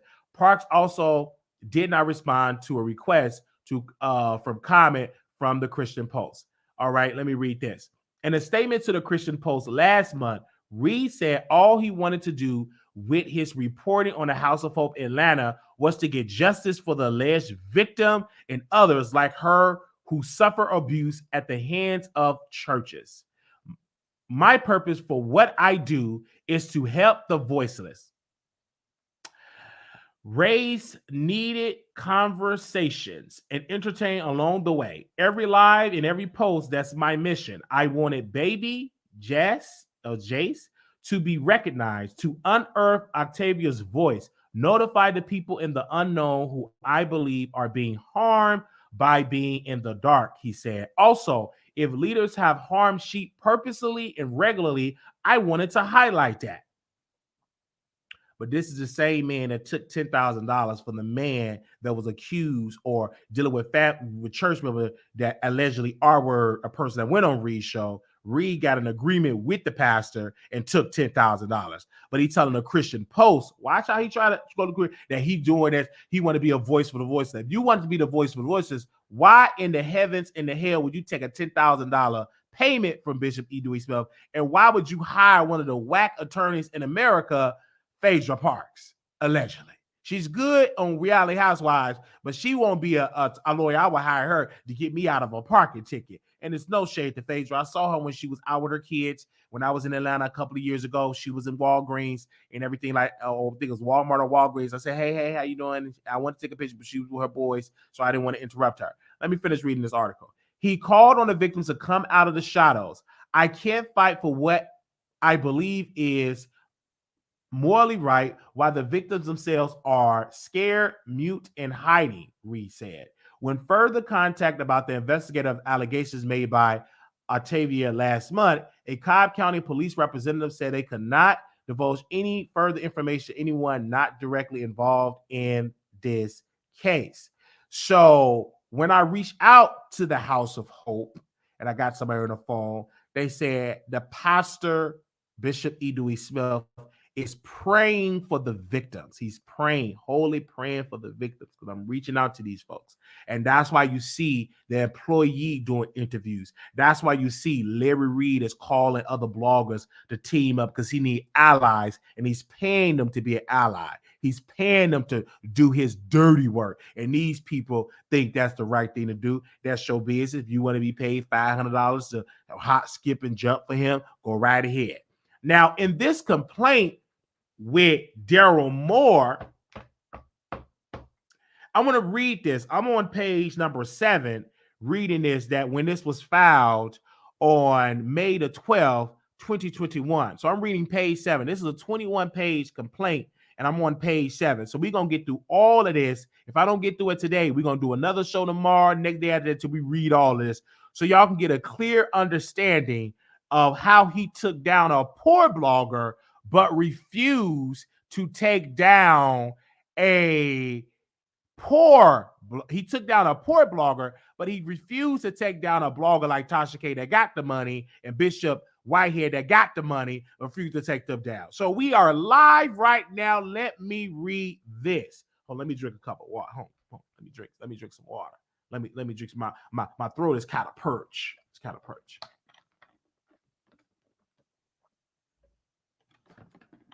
Okay. So this is page 7. None of the 18 guests appear to have any investigative or law enforcement expertise. Nothing in the introduction would warn the viewer that the narrative is intended to be humorous, nor does the opening narrative appear to be anything but a promotional element meant to lend gravity to the program and its guests.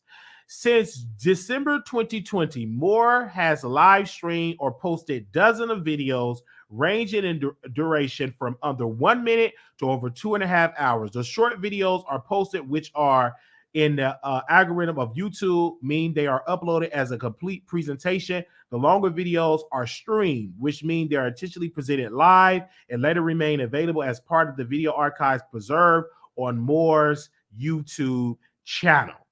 Okay. The significant volume of videos Moore has published would make a complete statement by statement recitation of his defamatory utterance, both prolix and repetitions. Okay. Moore have a return over and over to the same several themes and allegations in one form or another throughout the sequence of videos in question. The defamatory statements presented in the complaint do not purport to be a catalog of the defamatory statements Moore has made about Reid. There are, however, a broad and representative sampling that includes the themes into the defamatory statements may be sorted and which together and compose the gist of those statements, which are repeated in those videos not stated here. The false and defamatory statements about Reid falls into several groups. In one way or another, Moore alleges that Reid is a predator who has endeavored to conceal his crimes. Reid has financially defrauded the federal government. This is in a complaint that he said that Daryl Moore was saying about him. Reid invaded taxation, that he was financially exploited his followers, and he financially corrupt, that he had acted towards his family through acts of infidelity, violence, and cruelty. Examples of defamation statements sorted according to these themes in a list of videos in which their cited samples appear or presented in paragraphs that follow. Now, it said Moore repeatedly asserted both directly through unmistakable and M-word a teenage boy. They talk about Levantre. M-word a teenage boy when he was a minister in North Carolina. The allegation appears inter alia in videos posted on live stream on these dates, which contain the variation and additional allegations noted below. On April 20th, 2021, Daryl Moore stated that Reid had a victim, that the victim had hired a lawyer, and Reid had victimized him since the victim was 14, and Reid was so certain to be convicted for the victimization that he might as well be fitted for a jumpsuit. Daryl Moore also displayed an on-screen series of text messages by which he purported to establish that Reid has M-word a boy to suppress the memories of his victim. On April 19, 2021, Moore asserted that he had copies of text messages between Reid and one of his victims, and the affidavit testimony of the third party was privy to those texts. On April 15, 2021, Moore in a streaming video warned Reid that there was no statute of limitation in North Carolina for crimes Reid has allegedly committed. On April 11, 2021, Moore asserted that Reid had M-word in a 14-year-old boy in Raleigh, North Carolina. On April 6, 2021, Daryl Moore asserted that Reid had M-word a 14-year-old boy in Raleigh, North Carolina. On April 6, 2021, Moore has asserted that Reid molested he have M-word. I didn't mean to say the word, blah, blah, blah, a teenage boy induced to watch him. April 1st, 2021, Moore have asserted that he had seen text messages between Moore and the victim confirming the M-word, that Reid released himself. Y'all know he didn't act while compiling an underage boy to strip and dance for him. Reid have been touching little boys, and Reid have forcibly fondled an underage boy. On May 26, 2021, Moore asserted or about an ambitious, I don't know how to say that word, implied that in a videotape comment presented on his own program, Reid had admitted to having S-word inappropriate relations, including with an underage boy. Each of these allegations, this is the lawyer is saying this in the complaint. Each of these allegations is false. Reid never M-word a underage boy. This is what the lawyer, Larry Lawyer, said. Nor compel a boy to M-word in his present, nor M-word in the presence of a boy, nor in endeavor to suppress the memories of such a victim. Now, you sued Daryl because you said this ain't true. Why don't you have that same energy for Levantre, Bishop Whitehead, Tasha K? Because in the complaint, you sued Daryl Moore because your attorney said that you never did those crimes and you sued him. So why not sue Bishop Whitehead, Tasha K, Levantre? Why are you going on a press tour, sending your employee out there, sounding bad, flying in men with men on flights off the church's money, the thousands of people that pay the Patreon,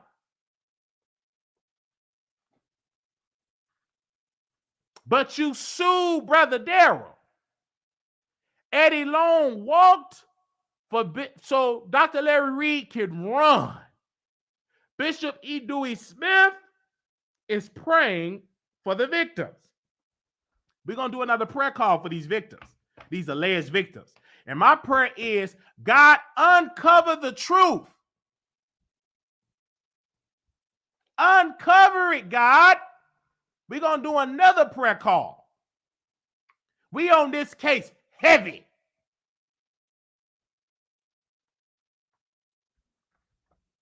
Now, I told y'all no name dropping in the chat.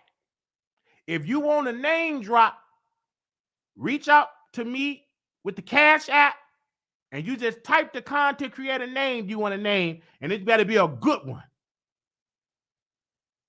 Let me finish reading this. Sit on down. This is 33.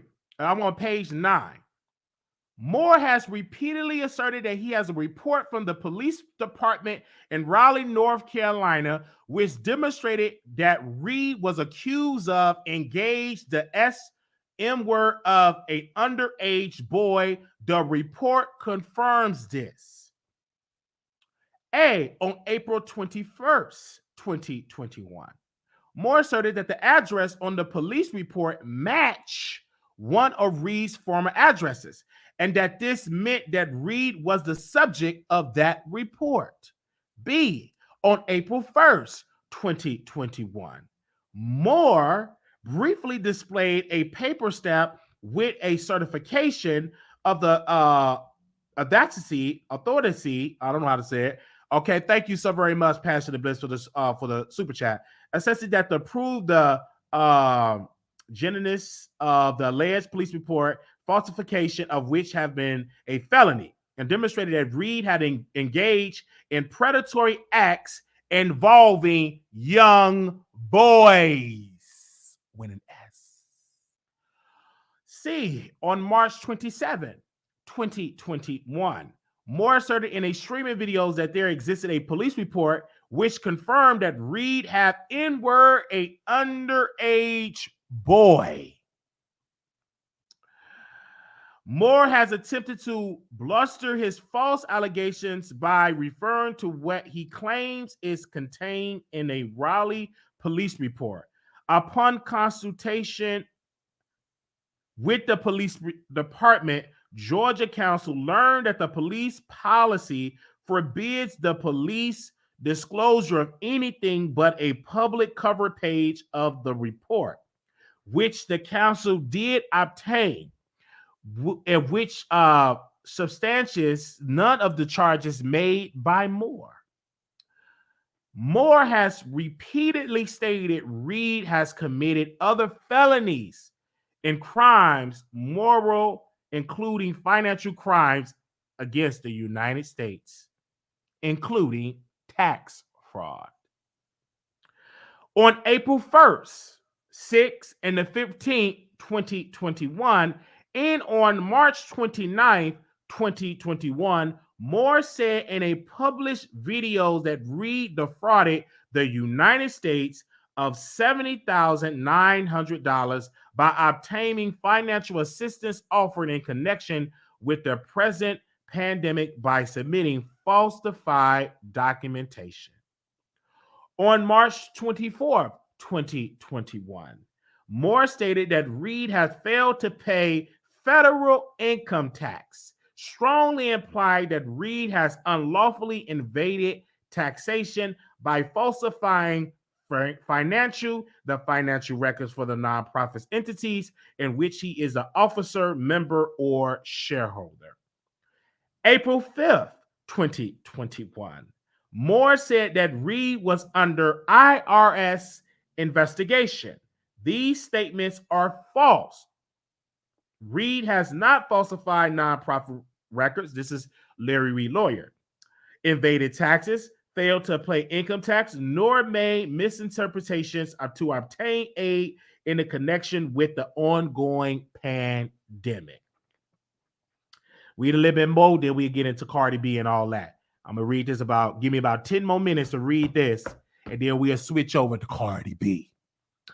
But I want to say again, he sued Daryl and allowing Tasha K to run free, and allowing Bishop Whitehead to run free, and allowing Levante to run free. He don't want to sue them, but he want to fly out bloggers so he can interview them. He want to fly them out, buy them, all that. He been accused. He want to fly them out. Boys, young men, they young men. He want to be surrounded with young men that love men, that sleep with men. He want to surround himself with that because before we get into this, in my spirit to say this, because he want to use them, because he want them to repeat that Larry is innocent, because we love men, we support men that sleep with men, and Larry didn't do no wrong, so he want to fly them men out and use their platform to spew out his narrative. He want to fly them bloggers out. And one of them bloggers, he better be careful because he's supposed to be straight and he not in the community. But why you so quick to go fly out with men, with other men? I'm seeing that in my spirit right now. That's confusion right then and there. And guess what, LRLers, church folks? He's spending it on y'all dime because most of his income come from y'all on the Patreon streets, and he get a salary from the ministry, and the Patreon folks finances the LRL ministry. Let's read a little bit more. Moore has repeatedly and falsely accused Reid of domestic violence, marital infidelity, promiscuous homosexuality, financial exploitation of his former wife, of other acts towards members of his family, all of which was calculated to bring him into the public shame and contempt, all of which were naturally have had the effect. On April 6th and the 7th, 2021, Moore alleged that Reid has battered his own mother or put hands on his mother. Moore asserted in several videos that Reid has financially taken advantage of or exploited his wife. On April 6, 2021, he asserted that Reid have locked his wife out of the very house on which she was paying the mortgage. On April 6, 2021, Moore has asserted that Reid has been evicted for failing behind in his rent. On February 26, 2021, Moore published videos which contain a stream of false allegations regarding Reid and his family life, all of which would have the effect of harming his reputation and bringing him into public disregard and contempt. That these include the claims made directly or by unmistakable in Nurdu. I don't know how to pronounce that word, but y'all know what I'm trying to say.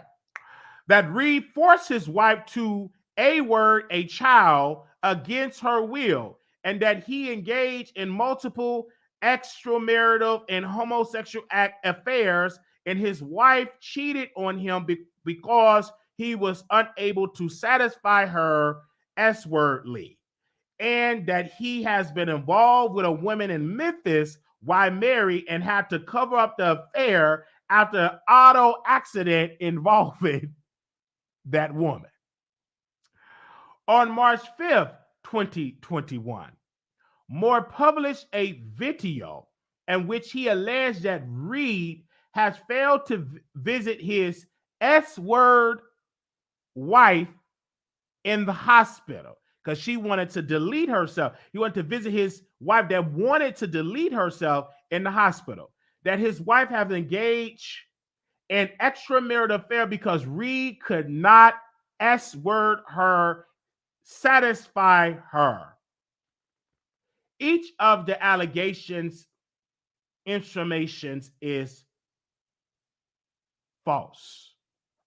Moore has, in multiple videos, accused Reid of other financial improprieties and dishonesty through statements of sort, both calculated and likely to bring Reid into contempt and dispute and to expose him to the public.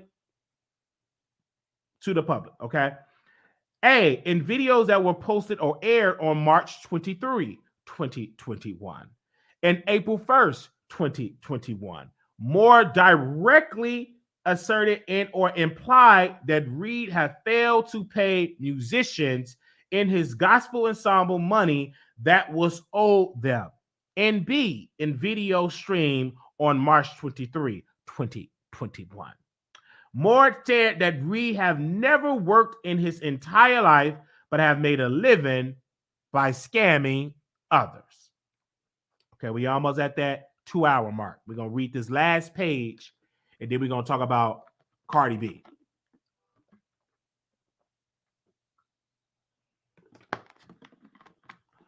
All right. This is the last page we're going to read, and then we're going to resume this series. We're going to resume this series tomorrow. Okay. In a video posted or streamed on February 26, 2021, Moore accused Reid of financially swindling his online subscribers. In a video posted or streamed on December 3rd, 2020, Moore alleged that Reid has improperly used without authorization the likeness and images of third party and charged his subscribers to view those images behind an online paid wall. More strongly implied that the images misappropriated involve third party engaging in S activity.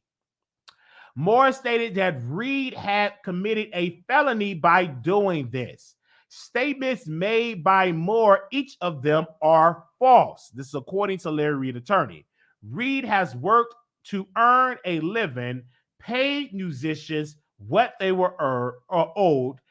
He has not swindled, defrauded, or financially abused his thousands of willing online subscribers and have not posted misappropriated S-word images online. Moore has falsely accused Reid, both directly and by unmistakable insinuation and INNENDO, of attempting to coerce or improperly silence people Moore say are Reid's victims. Okay. On April 6, 2021, Moore said that Reid have done nothing in life but bully, terrorize, blackmail, extort, and bribe others.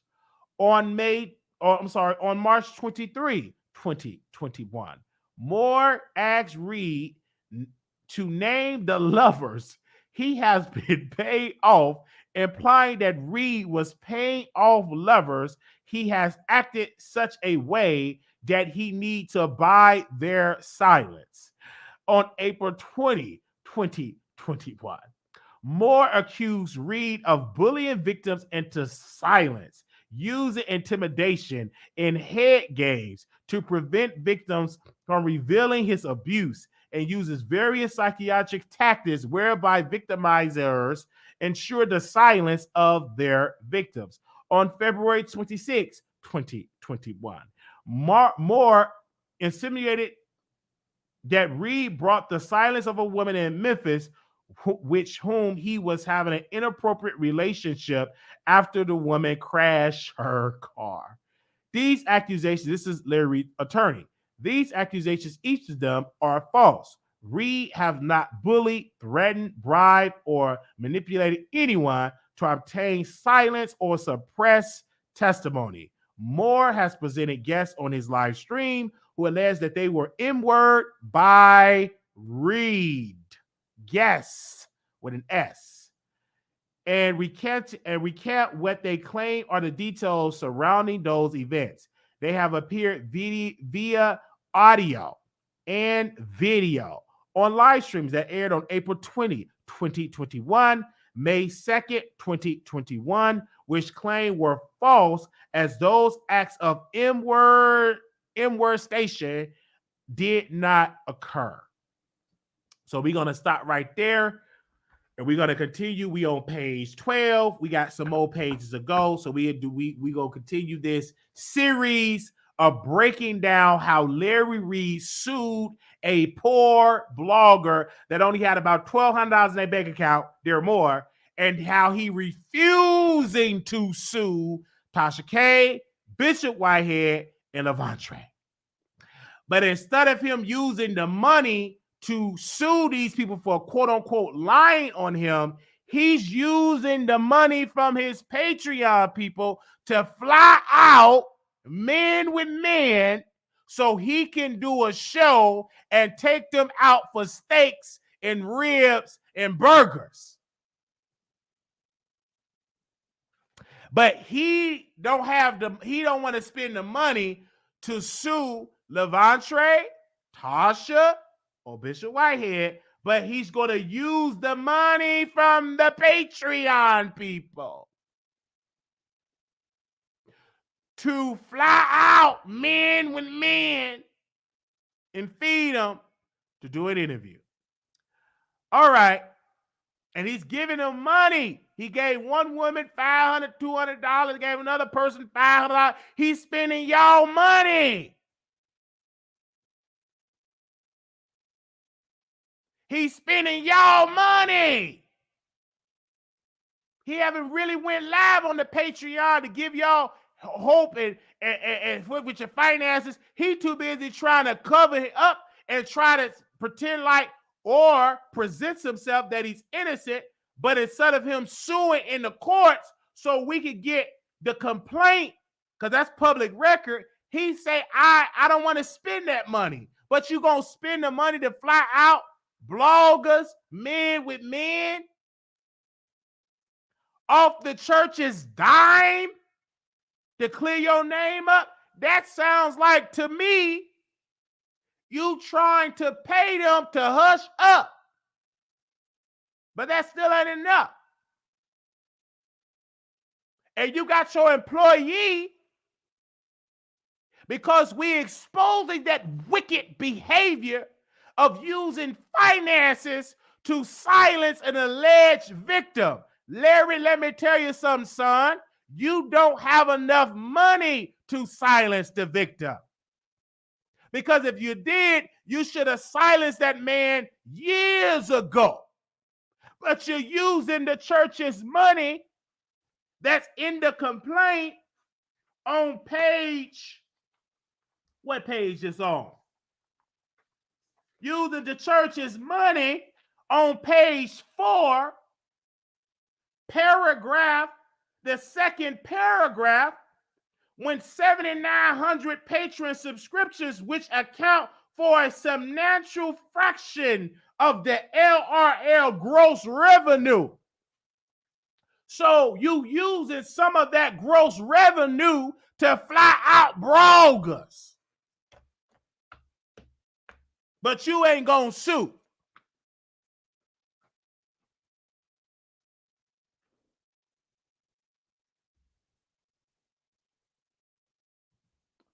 All right, we're gonna put the pause on that. Tasha K, she's gonna release part 2 on Sunday. And Tasha, bring me back on that app. You need to let me be on that app for free, girl. We give you all this promotion. I ain't mad. I'm eating 2 off this. So you should be right now. You and Shaq and the employee, put me back on the app for free. You better give Wiley a free subscription. Because all this good press, we still on message. Justice for Levontre. God, uncover it. All right. Let's get to Cardi B because we've been on here wooey over our time. Did y'all send some cash ups? We preaching today because Auntie Hammy just came in and just did all that cussing. We ain't gonna matter because that's what she do. She cuss. Thank you so very much for those that sent in a blessing. Thank you. She did all that type of stuff, came in cussing, but they don't. And then her man started playing the guitar. All right, so let's get to Cardi B. Let's go down there. And I didn't even know, you guys. I was just on. Let me make sure. Do I have that? Oh, did I delete that? Hold on. Let me make sure. Okay, I didn't delete it. I have cable now, so I have cable, so I was able to watch it. But I did not know that my preview of saying that Jason Lee was going to interview Cardi. I didn't know that video got 24,000 views, 25,000 views. I didn't know that. I was like, what? But I got a call from Paris from a blogger told me not to talk about Jason Lee. But that same, let me tell you about a hypocrite. This is why he getting flown out by Larry, because he's a hypocrite. Hypocrites hang out with other hypocrites. That hypocrite called me to tell me not to talk about Jason's interview with Cardi B. But that same hypocrite did a review on the interview with Jason and Cardi. Hypocrite. So, of course, he could get flown out. Of course, he could get paid. Of course, he could get paid by Larry Reid because he's a hypocrite and he don't stand by his word because he called me when he was in Paris, France, and told me not to talk about it. And he said, I'm not going to talk about it. But he's seen this, and we posted this on our Twitter, or we taking our time today. They don't like this type of teaching, Paul, and y'all don't like the type of teaching, Sister Martha. They don't like this type of teaching today. I know they don't like this type of teaching. I just know they don't like this type because it's rough and it's hard and there's too much truth to dissect. They're going to have to sleep on this and watch the replay. But they don't want to know that the premiere of the Jason Lee show received over 1.3 billion impressions online. And I said, congratulations, Cardi B. Congratulations, Revoke TV. Congratulations to them all. And I'm getting clicks and views. But that brother said he ain't going to talk about it. Told me on the phone, ain't nobody checking for Jason Lee's show. Told me on the phone, Jason Lee's show going to be a flop. But baby, the black and white, over 1.3 billion impressions. And then when I tuned in to the interview on the YouTube streets, they had over 16,000, 17,000 live in the chat. And then that same hypocrite posted on his page that he posted a sleeping emoji and the Barty gang dragged him. He got dragged so bad he deleted the tweet. And then now he want to talk about Cardi B and Jason, and then he gonna get flown out by Larry Reid. So let's talk about this interview with Brother Jason and Cardi. So I see the interview. I see Cardi looking good, beautiful, look like she smelled good. She's talking about her surgery. Now I'm gonna give you play-by-play. I'm just give you some highlights because it was late when I viewed it. Because I do a live stream show. I'm doing the Wiley Show. It was streaming at 10 p.m. I think at 9 or 10 p.m. But I missed that broadcast, so I had to catch it at midnight. So at midnight, I caught it last night at midnight, and so I caught the episode. And so Jason Lee was talking about how he loved Cardi, how they are friends. Cardi B was talking about how the shade room, how they kept posting her more. She didn't want him to post. She didn't like when they kept posting her. And then she realized that she's such a superstar. Another part of it, she talked about the surgery, and she looks really good, by the way. She don't look congested at all. She looks beautiful. And I love the fact, I love how Jason kept inserting himself as he known Cardi, how they have the relationship. And then people would say, why Jason gotta always insert himself and talk about what he liked to do and all that. I mean, he's active in the community. He's in Hollywood. So of course he's going to talk about all the people that he have interviewed and all the people that he's been around. That's a part of his brand. And Cardi B didn't back down. She said she loved Jason. She said she cussed Jason Lee out and that she loved him. And the quality was off the chain. It was a good, well-produced show. So I want to say congratulations to you, Jason. I enjoyed the interview. I was thoroughly entertained. I watched the interview by myself. I was eating a piece of fruit, drinking me some water, and I watched the interview and I was thoroughly entertained by it because I think people wanted a very messy interview. He wasn't going to do that. He's interviewing her friend, his friend. And so while interviewing his friend, you got to be very careful with it. I loved how they handled the Tasha K piece. Now I put in the title, Cardi B responded to Tasha K. And she said, yes, she didn't want to make love to her husband. She said that she started talking to, I didn't even know that Tasha said something about the granddaddy, about her father. I'm talking about. She brought the father. So like how Tasha could interview her friends and harass her friends, and that Cardi B, because Jason said, why you didn't sue YouTube? But she couldn't really sue YouTube because YouTube is not liable because they're protected by Section 205.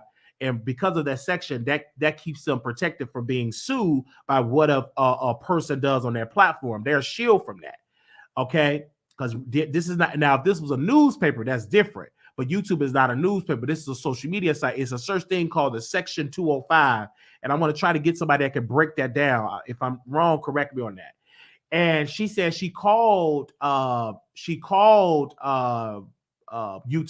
to YouTube. And YouTube said, hey, you are a blogger. You are a celebrity. Get over it. She ain't doing nothing wrong. And so all this type of stuff that's going on with Tasha K, they didn't say her by name, but a lot of people's like, who is she talking about? Who is she talking about? So I understand why Cardi didn't want to give Tasha K more clout, because if Cardi B would have said something about Tasha K, is it Section 230? Did I say it right? It's Section 230. Okay, I didn't get the section right, girl. All right, so she didn't say Tasha by name, but Cardi knows that if I say Tasha K name by the public, everybody in the public will definitely be drawn to Tasha K. And then Tasha K tried to act like she's unbothered, putting on her makeup. Who are these people? Putting on her makeup. Hey, what's up, winos? We're definitely going live. We're going to be talking about Boosie and Prince Harry. I'm like, Tasha, you never talked about the royal family. Now, you saw that interview. Is it Section 230? Thank you. Section 230. You saw that interview, and you trying to act like that interview didn't buy. What's up, wino? So we got some heavy wine. We got some heavy tea wine. Let's talk about Prince Harry. You never talked about Prince Harry. What are you trying to confuse here? You never talked about Prince Harry. Wait a minute. Where's my Prince Harry book? Hold up, y'all. Did that man come in my house and steal my Prince Harry book? We're going to have some problems. Where's my Prince Harry book? Oh, okay. Hold on, y'all. Okay, it's right over there. I thought he stole my book because he kept looking at it. Okay, he didn't steal my book. So, okay, it's right over there. Prince Harry is right over there. I hope he didn't steal my book. Okay. And talk about Prince Harry. Now, you know you watched that live, and then she heard him talk about Prince Harry. I said, well, it's okay. That's Tasha K, and I love her. Okay, so that's how that goes. I enjoyed the interview. I told Jason on the platform he did well. And shout out to my Twitter. Shout out to my Twitter. Y'all are responding to my tweets. My Twitter used to be the graveyard. But every time I tweet, y'all liking it, you're sharing it, my views on the tweets going up. I love that. Maybe because I'm doing it, maybe because I am full-time. Y'all are really paying attention to that Twitter. Twitter.com/, Wiley Show. I have to give it to the producers. Y'all are showing up and y'all are happy. More people are coming showing me love. Ain't had it no more. Saying my name and all type of stuff. I love that about y'all. Thank you. From my heart, I thank you. It used to be the graveyard. I used to tweet. Nobody responded to my tweet. It just used to be there. Talking to myself. Not one person. But y'all tagging me. Shout out to Blue Skies. All y'all that tagged me on Twitter. Like and reshare, responded. Even the trolls. We welcome the trolls. Responding to the Twitter. I responded to Cardi B. They said, Wiley, she ain't coming on your show. She talked to the bloggers. You a flip-flop. I love that. At least you responded. I love that. So I enjoyed the interview. So I love the fact when she was talking about when it was a sad part when she talked about how Offset, passed away, not Offset, Takeoff, I'm sorry. When Takeoff passed away and how Offset was upset, he was crying, he had to throw up, and it was a lot. And she had to go through the family. And then also Cardi had to go through therapy and all of that. And so Cardi, I publicly want to apologize to you because I thought that you were saying that you was in therapy and all of those things just to get a coin from Tasha K. But obviously, you did go to those things in your life. So publicly on today, I do want to apologize to you, Cardi, because I did say you did that for court. So definitely, I think it was great. So I enjoy Revolt, and I threw shade at Revolt. I want to give a shout out and apologize to P. Diddy. I talked about their network. So ain't nobody watching Revolt, and I was watching it. It was crystal clear. Quality was good. I'm loving the shows. I'm gonna watch some more of the shows. Y'all have some African artists because y'all play music. It reminded me of the old BET. I was in there dancing in the room. Hey. You moving around and walking, you dance mode. When you ain't eating all them baby back room, you just stand still. So now I was in that dancing, that I ain't know none of the words. And then what was that saying? Don't stop, can't stop, won't stop. Won't stop, can't stop, won't stop. Ways to the minute, won't stop. Hey, can't stop, won't stop, won't stop. Hey, I got my ways, can't stop, won't stop. Whatever the song said. I actually liked the song. I didn't know none of the words. But I was in that can't stop, won't stop. What? Hey, I was in there doing a little dance. Hey, I'm doing a little dance. Hey, I'm doing a little dance in there. Because I had to wait until midnight. So it was playing all the songs. So I was in there just dancing in my room. I was just in there dancing. So I think it was great. So I'm really, and I was catching myself watching Revolt today. So it's really great because my cable provider gave me a free 7-day trial for their cable. So I'm enjoying it. It's on the TV and I get free Peacock for free. And I loved it. It was great. Got Peacock, can't stop. Oh, and let me tell you, I be dancing to Cardi B, but I was dancing to Katy Perry. Baby, there were fireworks coming in the world to world. Baby, it is like I was singing all type of songs. I came in like a wrecking ball, and all it would break my heart. And and everything, like no people be looking at me like, what is this man doing? And let me tell you, when you slim down and get a haircut, people look at you. So it's this guy I've been trying, and he been looking, and we had a conversation. I think like when you get a haircut and you slim down, you attract information. So I was in there working out. I was like, what? So I'm gonna have to print out. I'm slow. I have to see it in front of me, the lyrics. So we gonna get to the phone lines, you guys. Do y'all want to take some callers? Thank y'all so very much that's been here. I think it's 700 people in here. Shout out to y'all. Do y'all want to take some callers right quick? Also, we have some new merchandise coming on Teespring. So if you're having problems with the app, or just go to Teespring, type in The Wiley Show. You see all of our merchandise. So if you have any issues, just go to your website, go to your Google, type in Teespring, go to there, The Wiley Show, type in the Wiley Show in the Teespring, and you will see our merchandise up there. So make sure y'all get that merchandise because we got new merchandise coming. The interview was entertaining. I was entertained. So we got 700 million people coming in. So I was like, I've been trying to flirt with him forever. He never paid me no mind. I've been seeing him around, never paid me no mind. I saw him at one of my roommates' house, never paid me no mind. This time, the man talked to me and we had a conversation. And I was shocked. Maybe, I was looking good.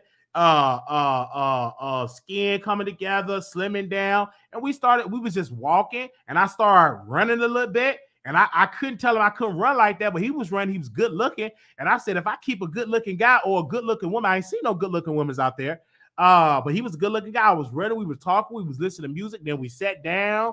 He was talking about his job and about his relationship, about he's done with his relationship, he's focusing on his career. I was telling him about podcasting. He's thinking about starting a podcast, and he's thinking we just having a good conversation. And then it really started when I started with my barber. My barber wanted to come on the show. We had a good conversation because I talked to y'all so much. I was joking, and he said, "Man, you are so funny." He was just laughing at my jokes, and he said, "Man, I want to come on your show. When do you go live?" I said, "I go live every day." He said, "You don't do, CNA, I don't see in your show." I said, "No, this is what I do full time." And he said, "When can I come?" I said, "Anytime. If you off on Sunday, we'll let you come on Sunday." And so we want to have conversations when he come on here. Give me a second.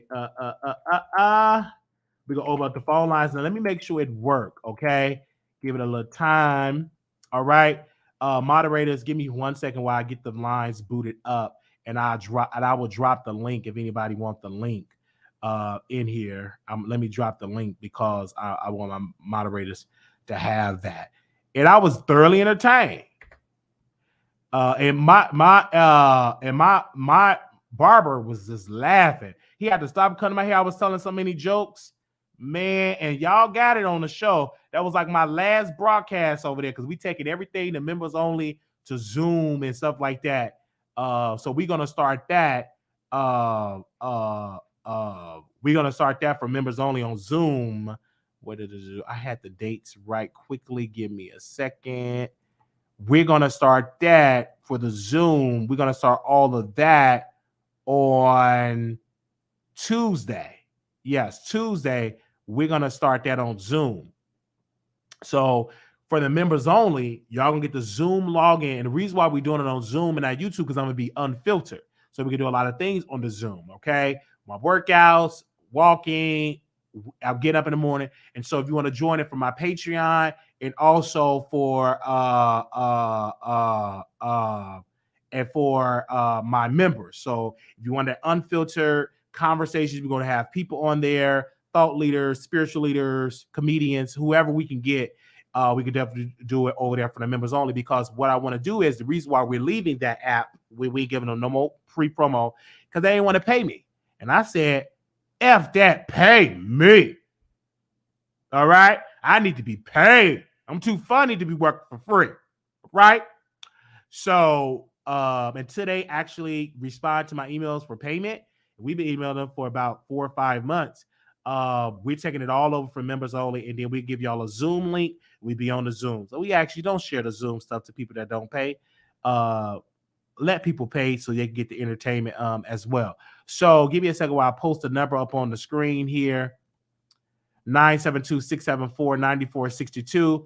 Also, too, don't forget about Vegas. The first weekend in October, of this year, we're going to be in Vegas. I think we responded to about 15 emails that people wanted to come to the event, and I sent you all the information. So if y'all have any more questions regarding Vegas, all you have to do is email me at wileyshowproductions@gmail.com. Any questions, just text me directly, and we can answer your questions if you can't get me in the email. But please allow me 24 hours because it's just me, and I don't have a staff that respond to emails. I'm doing all the responses, so you have to give me about 24 hours to respond. And if I don't respond in 24 hours, please try to text me. You can text me at this number, 972-674-9462. and we will make sure we will help you to give you the information for Vegas. I would love to see you. We give y'all more than enough time to come through for Vegas because we want that to be nice. So it's about 15 people that already RSVP. Those are people from out of town. So and that's not an account for the people that actually live in Vegas. So that's how that is. Okay, we didn't get any callers today. All right. I don't know if the phone lines work. Can somebody call in? Let's see if it worked. I don't know. If we don't, we will be done with that. Okay. No, Paul is not full time, baby. Paul come in when he want to come in. Okay. Paul is on vacation. We ain't got enough for Paul. All right. But yeah. Okay. The number, okay, we'll see if anybody call in here. But yeah, we would love to see y'all for Vegas. I think it would be awesome. I think it would be great. I think it will. I can't wait to see y'all. We're planning on going to concert. We're looking for concert dates in Vegas for that first weekend in October. Madonna's supposed to be performing, but I don't like Madonna. But if y'all want to see Madonna, we can go. But I don't like her. We trying to find like a comedy show. Now we do want to go to Hell's Kitchen. So I know they take reservations. So make sure y'all RSVP and book your room so we can get a count how many people for the party bus. Now, mind you, you guys, we're going to get a party bus, but we need to know how many people are coming. And please let me know if you're coming with a +1 or a +2 if they want to go and be in a party bus, because it's not right. You go on the party bus and they left at the hotel. So if you want them all to be in the party bus, please email me, say, hey, Wiley, I'm coming with a +2. I want to go on the party bus. And once we get the information for the party bus, we're going to email you and say, this is the money that you need to give us so we can book the party bus. And that's going to be a certain deadline. So we can already have that paid, because we want to make sure when we get to Vegas, everything paid, the party bus, everything is good to go when we get there. And if we choose to go to a concert, you got to make sure that we pay it early so we can get good prices and tickets, and we want to get it all together. So we can't wait till the last minute. No, don't bring any kids. It's an adult type of thing. No kids. I don't want to see your kids. I don't even want to see pictures of your kids.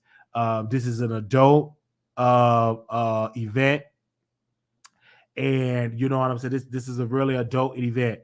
So this is let me take the number down. Give me a second. I'm gonna post the screen, post it up on the screen here, because we didn't get no callers today. And that's good. All right, because I can go and finish up watching Revolt and dance. That will be the Wiley Show meet and greet, October the 6th through the 9th, 2023. October the 6th through the 9th, 2023. If you want to email me, you can email me at wileyshowproductions@gmail.com. I will put that on the screen. Give y'all a few minutes that want to take that down. The Wiley Show, October 6th through the 9th. I don't know if the phone lines is working, you guys, so bear with me. I don't see no call. Let me see something.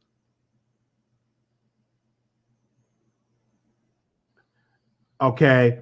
And it's October 6th through the 9th. And if you want to email me, that is Wiley Show Productions at gmail.com. Okay. That's Wiley Show Productions at gmail.com if you want to do that. Ebony, you live on air.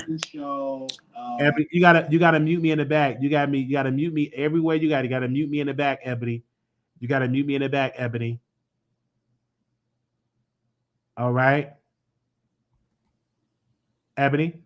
Yes, can you hear me and can you see me? Go ahead. Okay. Hey, I'm shocked nobody wanted to call in, so I wanted to call and talk about Jason and Cardi. Okay. So the thing with Jason, like everything that definitely I don't think he was asking the important questions. There's so many questions that like it was just old news. And along with I did catch our mom briefly when he said it, and I have to agree. Jason was everything that he brought up about Cardi was something that he could attach himself to. It was very narcissistic in many ways. So it wasn't just It's like he had to keep making sure we knew how involved he is, how the connections that he has, how he shows up in her life, different things. I mean, which was interesting because a lot of people may not have known different ways that he how involved he is with her. Because I didn't know some of that. But a lot of it was all about, it's like maybe a topic wasn't going to come up unless he was attached to it in some type of way. And that was a little annoying, of course. But Cardi looked beautiful. She seemed like she was ready and excited to interview. The whole time I'm thinking, though, I wish Wiley was on there and had the interview. Okay. One Like, day. where is the meat? Where are the better questions? This is stuff we know. We didn't learn anything new. Because I'm sure ready to ask us some tough questions, but you're right about that in that regards. But I got what I expected from Jason. That is the typical Jason, his style of interview. His style is, I know these people. That's why I don't want to be like that in the rooms with these people. I want to be able to ask them the tough questions while I'm not involved with these people. I can ask them these tough questions. So, but he's one of those type of person. He rubbed elbows with Cardi. He's on the phone with Cardi a lot. Cardi B is his friend. So of course he's not going to ask her hardball questions, because there's a lot of questions he could have asked about the whole thing with Tasha K, which he felt, to ask her. So I agree with you on that, but it was what I expected. He interviewed his friend. He did not interview Nikki. If he would interview Nikki, then of course it would have been a different type of a style of an interview, or if he would interview Megan, because those people are not his friends. But even like interviewing your friends, like for example, when Carisha Please interviewed JT, she still asked her some hard questions, and obviously they neck and neck. But the other thing, Jason definitely had to emphasize multiple times that him and Cardi talk on the phone every single day. I don't know how many times that man said that in the interview. Do you think that made Armand Wiggins jealous? Because he told me when he was in Paris that he's not going to talk about Jason Lee, and then he also said on his radio show he's not going to talk about Jason Lee and give Jason Lee clout. So do you think he was jealous that Jason had that rapport with Cardi, that they talk every day, and that Cardi did his show? Your thoughts on that? Probably so, because I believe we all know that Armand wants to be that celebrity. He wants to have those connections that Jason has, and he even said that. That's why he even allowed himself to be attached to Jason so long, because he wanted that clout, from Jason. So yeah, I do think there's definitely some jealousy there, or I think if it's not jealousy, then I think honestly, deep down in his soul, he regret throwing Jason away, like burning that man book. I think he regret doing so, but he did it. And so now he used to say, "Oh, wow, you burn bridges," but he have definitely burned a bridge with Jason. So maybe that's why he's attached to what is his name that we're talking about? This is a complaint. I want to make sure I read his name right, so I'm gonna read it in the court document. That's maybe why he's attached to Dr. Larry Reid. Yeah. Oh, maybe so. Yeah, I see there's a good interview that's gonna be coming up soon that we'll be chatting about. Yes. Now, do you think Jason's narcissistic? I think Jason is a businessman. I don't think he's narcissistic. I just think Jason is in Hollywood. Most people in Hollywood, hey girl, when we hung out, I've seen other celebrities that interview these people have this conversation. When Sherry Shepherd interviewed Tasha Mack, I know that's not her name, but she played Tasha Mack in the show. Right. We was at the strip club and we were sitting in there and VIP. So if you're in Hollywood, the people, that's how you gonna talk. If you don't know them, you're not going to have that type of rapport. So that's how Jason is. And so I didn't see Sherry getting dragged. Oh, you didn't ask her no tough. And she didn't ask her no tough questions. Because in Hollywood, they're not going to come on your show, like those type of shows, and you're going to ask tough questions. Only people that really have that type of authority to do that, like Barbara Walters, Gayle King, the other chick, the bald-headed chick from Good Morning America that's getting married to her wife, her white wife. So they gonna ask the hard questions, but ain't gonna get no hard question for no Jason Lee. Right, but at least ask about her music. What's going on with the music, or when can we expect the album? Or he probably told Jason, "Don't bring that up because I'm not ready to release music." I do believe they had a conversation private, before the interview. Like Robin, she asked tough questions. So that's how that goes. But Jason ain't that type of person gonna ask tough questions. No. True. But okay, that was it. I'm gonna have to call back about. I'm still digesting all the Larry Reid stuff. I did just finish the interview with Levante, if I'm saying his name right, and Tasha, which was interesting. And I don't. All I can say is I don't see how he can deny those things of what's being said. But that's all I'm gonna say for that. But I will be following up on that. Absolutely. Thank you so very much for putting it out here and for commenting on our show today. Thank you so very much. I didn't watch because my new producer of my show, that's why the show is put a shift. They don't want me to watch other content creators. So until you let me know what's going on, I personally want to know because I didn't watch. So I'm just getting a summary because the new person that I'm working with want me to not watch other content creators and just focus on the content.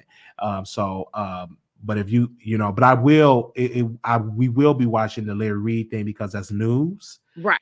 But just watching their reviews and all that, and I'm not going to watch it. Now, if they interview like a Larry Reid or if they interview like a Cardi B, that's different to the rule because you're interviewing a major celebrity. Yeah, that's how that goes. So those people, they don't even come down my timeline anymore. I don't even listen to their shows anymore. I just, focus on my show. I start on time because what I did in the past, we watch other shows. And I'm 15, 30, 45 minutes of my own show because I'm watching their show. So with the new person that I'm working with, they said, don't watch their shows. Just focus on your show. Don't name drop in the chat. Let them pay for it because you can't name drop Wiley name in their chat. So don't allow the people in the Wiley Show chat to name drop. And like I told the moderators, you see it, just time them out. Nicknames only because this person was telling me, they said, Wiley, they never name your name. So don't give them the common courtesy to name their name. Exactly. They don't name yours. It was one content creator that Larry Reid employee, because my names are you could tell that to your third grade child, and they can say Larry Reid employee, mama, Larry Reid employee, and the W show. He didn't say my name. These people don't want to say my name. We so effective. They have to say the W show. So right, we ain't gonna say that name. And I told the moderators, you have my authority. Time them out. Or I'll have to get some new crop of moderators. Don't question about the time them out. And if they get mad, they can come talk to me, and we can sit on down, and we can have a conversation. Because you can't say my name in these chats. Now, if you can say my name in other people's chats, then go right here. Just time them out. You better get some nicknames, or send me a $500 plus. I want to be on the level. What that paperwork. And get paid subscription so I can get gross revenue of $100,000 per month. No. Come on. You've been taking us to church all night. Come on. I want to get to $100,000 a month. So if you want to name drop, $500 or more. Yes. You pay for that promotion. Exactly. Now, did I see or read correctly that Storm, is he joining 2 men and a lady? I can't really speak about who's going to join. I thought I saw the advertisement. No, that was a replay because we have a lot of episodes in archives. I think that's your first time saying it. So we're trying to bring it back in February, but we might have to push it. We may do a couple episodes in February because I'm going to be going back home for some couple of weeks. So yes, I do want to bring it back in February. Yeah, absolutely. Thank you so very much, man. Thank you for keeping me updated, Ebony. Love you. Oh, you know it. All right. Have a good night, Wiley. All right. You have a good night. Thank you so very much. Okay. So the phone lines is working. I'm just going to call y'all back. So y'all got to answer. Okay. I'm going to call y'all back.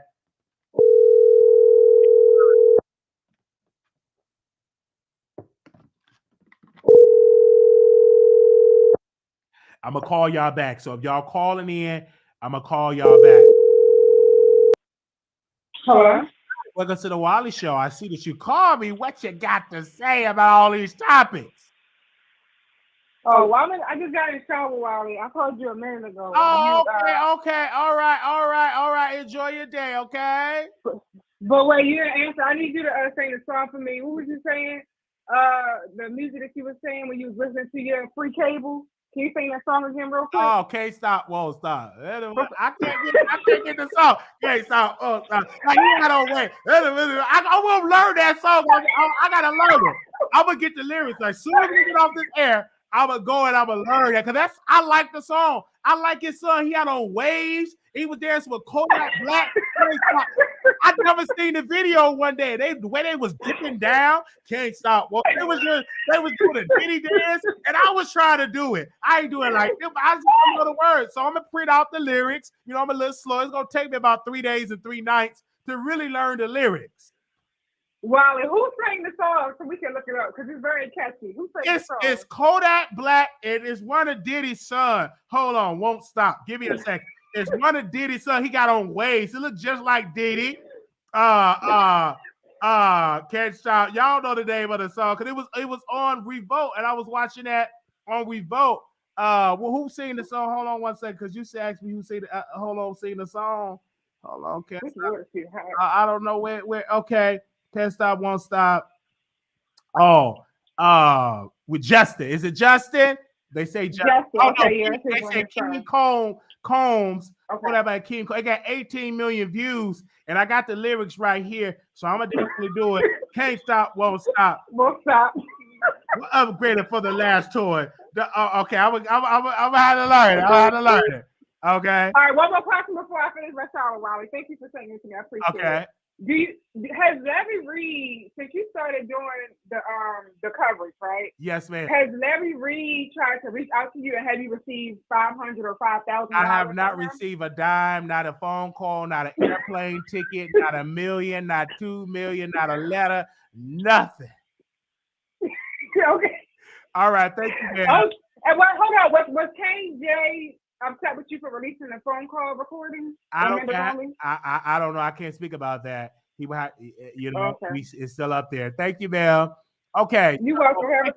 Opinionated with a side of shade said, "Hey, Wiley, I'm glad I caught a live. Hey, producers." That woman came in with $50. That's what I'm talking about. She didn't play no game. She said, "I'm coming in with 50. Y'all make sure y'all match her." Because she said, "I ain't playing no games." Okay, who are we going to next? Because like this, you have to like call people back. Okay, stop. Won't stop. Hello. Hey, welcome to the Wiley Show. Hey, Wiley, this is Ebony. I had called in this number first, and then you have, and then hit StreamYard. Oh, yeah, you hit this StreamYard. Thank you, Ebony, so much for your support. Are you coming to Vegas? I'm gonna try to. Don't try. You better come. We gave you all these months. Work your job. Put a little more for Vegas. I sure will. I'm starting my savings right now. Okay, thank you, man. I would love to see it. So we could take a selfie and we could do a dance. We could do the Cupid Shuffle and we could do case we go out for drinks, karaoke. Yes, we're gonna be turning it up. Absolutely. So I can't wait to see you if you can come. Thank you, ma'am. Yes, you too. All right. Bye-bye. She had already called in. Okay, who else are we bringing on? That was that person. Okay, let's try this. Oh, did I do that right? Okay. Okay. Hello? Hey, welcome to the Wiley Show. Hey, Wiley. Wiley, oh my God. You are burying Larry. You I mean, oh my God. You want him during the week. Tasha got him on Sunday nights. Wiley, listen, I just really wanted to say this much right here. Yes. When you are passionate about something, and you are speaking from the core of yourself, you break through boundaries. And your subscription levels in those moments, they go up. Your viewers and numbers, they go up. I've seen you in these modes on several different occasions, and it's like and sometimes your views, they're steady. Sometimes I've even seen them decline. But in situations like this, when you're passionate about something, you break boundaries. And all I'm saying is continue to do what you are doing, especially when it's something that you believe in. Oh, yes. Continue to take those stories that you are passionate about, Wiley, because when you are passionate, you bust and break through boundaries. I remember when I was watching Tasha K. I've been watching her for a minute. I'm not a huge fan, but I do watch her when she has good topics. And I remember when she was covering that R. Kelly case, and she was so passionate. I saw that energy in her too. And I remember I was saying to myself, oh my God, tonight is the night she broke through that boundary. She busted the boundaries and her platform elevated because of the passion that was attached to what she was talking about. And I am witnessing the same thing with you. Oh, yes, the passion. Oh, yeah, I felt that. And God, it dropped in my spirit. I put it on my whiteboard. I call it Vision Board whiteboard. And I put it on there. I want to reach 30,000 subscribers. I want to lose weight. 2 of the goals that I put it on the vision board, I've already accomplished in 2023. I'm telling you, when you attach your stories to the passion, when you take stories that you're passionate about, Wiley, it's going to continue to elevate you because it's raw and it's real and it's coming from the core. You're not trying to be funny. You're not trying to. You're not trying to. I know you're a comedian, but you're not even trying to be funny when you're doing these stories. You're not even trying to be someone you're not or mimic someone that you're not. You're really coming from the core of who Wiley is. And that passion is so strong. I even saw other YouTubers trying to go into preach mode like you do. Trying to mimic that. I was like, they ain't been doing this. They just nothing on the Wiley. But that's the passion in you. So continue to do these stories that you are passionate about because you are breaking boundaries. You're busting through and you're crossing boundaries. Thank you so very much. Yes, honey. And listen, you got your foot on Larry's neck. I don't know what he gonna do. I mean, I ain't never seen you go in like this. Larry's in trouble. He's in trouble. I hope you never find out my secrets. Wait. Anyway, keep doing what you do. All right. Thank you so very much. Okay, bye-bye. Thank you. Bye-bye. Wow. Thank you for that. That was welcome. That was wonderful. I want to make sure I got everybody. I want to make sure we got everybody, you guys. I think it was one more person. Hold on. I think I'm going to call this person back. Hello. Please state your name after the tone, and Google Voice will try to connect you. Wiley. I got a Google Voice. I know who that is. I know who that is. All right, we live, you guys. Hello. Welcome to the Wiley Show. Hey, so I was calling in because I didn't see Cardi B's interview, but being that you reviewed that, I'll check it out. I'll give it a quick interview. But I do want to say this. I've seen Cardi in person. I mean, yeah, you gave her a nice compliment, but she's not all that without makeup. I said it before, and I say it again. Cardi B's face is botched. Maybe the lady, like when she was dressed for her music video, she looked the bomb. It was dope, but the face wasn't matching. But no tea, no shade. I mean, it is what it is. But I understand. That's Jason Lee's friend, so he's not going to ask her the tough questions. He's not going to give it his all like you would have. That's his friend. Okay, you would have gave it. You would have gave it. And let's be clear. Most women don't look like how they look without makeup. And this ain't just for Cardi B. Most women, when they take all that makeup, I don't think. And I love her, Carisha, please, but she don't look like that without makeup. If she take all that makeup, she's gonna look a little different. Yeah, but I didn't recognize Cardi B when I seen her. No tea, no shade, but neither there. But anyway. So I do want to say this about Ahmad. Ahmad did see the interview, obviously, but why he's shading Jason Lee and Cardi B? Cardi B needs another interview. So what? He's still begging? He wanted to be with him. Oh, wow. That you says he's still begging, but he said he wasn't going to talk about the interview. Now he's talking about it. And now he's talking about it. That's crazy. Like, he didn't want you to shine because he knew I got to get the clicks and views. But I tell you, the girls are fierce. So be mindful of the girls, because you're getting up there, Wiley. Trust me, I'm so proud of you. But I also want to say this about the Larry Reid situation. Amon, deep down inside, he wanted to disattach himself with Larry Reid, but Larry Reid had already paid him all that money. He don't know how to distance himself from the situation, because he was like, Larry,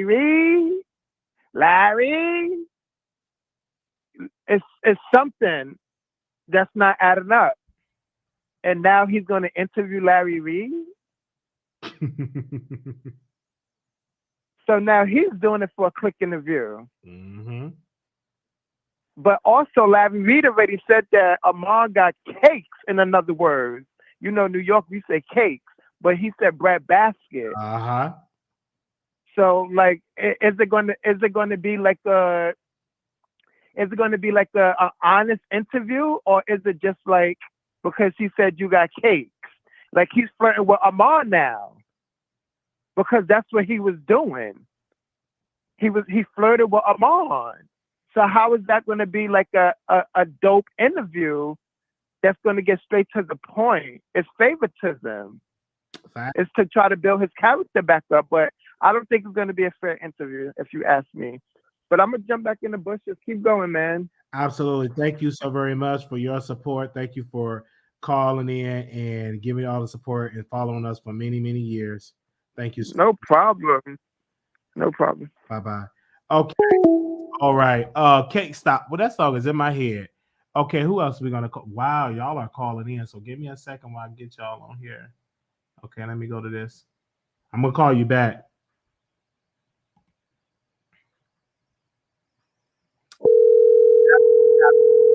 We on here is to call you back. Hey, hello. Welcome to the Wiley Show. Okay, can you hear me clearly? I got like a headset on. I can hear you loud and clearly. Go ahead. Okay, so I was going to call you last night to get some clarification about this Larry Reid situation, because I don't like follow Larry Reid like that. And I basically like found out about Larry Reid through him being in the chat and super chatting other YouTubers that I listen to about like pop and, well, not pop, but like celebrity news and stuff. So, but I just found out today that he was actually supposed to be like a real preacher. He was like a real pastor for real. He's online. He's not your traditional sense of a pastor, because he don't have a physical church. He's more like an online type of a pastor, but he's ordained because he before he got his online career, he was a pastor of a church. Oh no. See, so that's why I ain't even watch Tasha K stuff, because yeah, I don't believe him anyways, because I don't play with church like that. See, it's one thing when I'm watching you know, YouTube for like, you know, a kiki and a cackle, but I'm serious about like religion and church. Now, I done heard Larry Reid talking all type of nasty, unholy stuff up on different YouTube channels. And, you know, and it's like, and all this stuff about him not having no money to sue. Like, he be sending like $500 super chats, $1,000 super chats. How you ain't got no money to sue?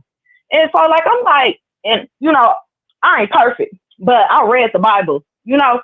So it's like the things that I have seen him do from him being on, like, you know, regular YouTubers channels, that just let me know right there that he is not a real pastor, because it's like, you can't be playing both sides. And I don't even want to get too deep into like religion, because people be getting mad about all them different things, but it's like, you can't be mixing astrology, numerology, Illuminati, what's the other thing? Energy, the universe. You can't be mixing all that up into the Bible, because it don't say all that. And then when you get to Revelations, it say you ain't supposed to do all that anyway. So that's all I wanted to say. Like, I don't believe him just because he ain't even no real pastor. So that was all. All right. Thank you so very much. Thank you, ma'am, for calling in. I want to make sure we have our legal note here. The views and opinions of the callers are not the views and opinion that represent the Wiley Show. Thank you, ma'am. Okay. want to make sure we get that out there. Okay. Right. Okay. Where's our next person is going to call in? Give me a second. We're going to go here. Okay. We are live. Hello. Hey, welcome to the Wiley Show. Oh, I called the wrong number. Oh, you called the wrong number, the Wiley Show? I'm sorry, sir. What's your name? Oh, but he said he called the wrong number. Lord, what in the world is going on? He must be looking at the show and try to call his man. All right, anyway. Hey, welcome to the Wiley Show. Hello, welcome to the Wiley Show. Hello. Welcome. Wiley, was that the man from the gym? I called to ask about the man from the gym. I wasn't at the gym. I wasn't at the gym. No. The man that you said that was cute at the gym that was talking to you. Did he have a good job? He told you about his job. That wasn't at the gym. But anyway, yeah, we had a great conversation. It was a great conversation. Oh, okay. I just want to make sure he's good enough for you, Wiley. But we're not dating. We just had a conversation. We ain't dating. Okay. You never know. But I want to ask about Larry. Did you hear his interview that he gave on Patreon? It sounded horrible because I listened to it on somebody else's platform. He sounded guilty because I wanted to give him the benefit of the doubt, at first, but he sounded horrible when he did that Patreon, and I'm pretty sure his lawyer had to have made him take it down. If his lawyer has heard that, his lawyer made him take it down. He sounded guilty, and if Tasha, and that's after one interview. So if Tasha goes after him again for 4 weeks in a row, he's not going to make it. He's going to go down for this. He's not going to be okay. So I didn't know if you had heard it or not. I did. Yes, man, I heard it. We talked about it yesterday. So did you catch yesterday's episode of The Wiley Show? Yeah, I did, but I didn't hear it. You didn't hear all of it. You got to watch the full thing. We did talk about the Patreon, yes. Okay, I'm going to have to go back. Yeah, so he's not going to make it. And the people that he's paying the money to, I just don't know what kind of basis they're operating from. If they could hear that and then still support him. He sounded like he was trying to, bob and weave around his past. It's like he knows receipts are out there, and he's trying to, bob and weave around the receipts when they come out. So he don't know what Tasha K have because they haven't dropped that receipt yet. Yeah. So, Okay, I was just wondering because I didn't hear you on that one though. Yeah. But I love what you're doing. I appreciate your energy. Thank you so very much, man, for calling in. Okay. Thank you so very much for that. All right. We just got something from Jason, so I'm posting that on my page. So give me a second. Okay. He just texted me something. Okay. Who else? Okay, let me go to this one. I thought we called this person back, so let's see.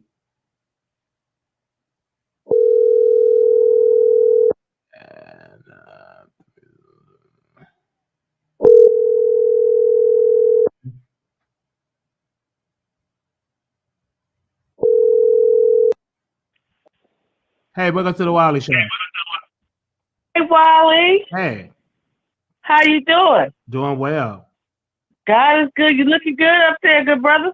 Looking good. I've been watching you since the computer had the fireplace on it. Oh, wow. You go way back. That's like... Yeah. I said I'm tapping in with Wiley. He's coming back on up. I just called to say congratulations, do your thing, and stay content with yourself. I will, definitely. Okay. That was it. All right. Ma'am. All right. Thank you. Hey, welcome to the Wiley Show. Hey, welcome to the Wiley Show. Hey, Wiley. Hey, welcome. Hey, Wiley. So how are you doing today? Everything's good? Everything's blessed. Go ahead. What you want to talk about the subject Awesome. here? Go ahead. Yes.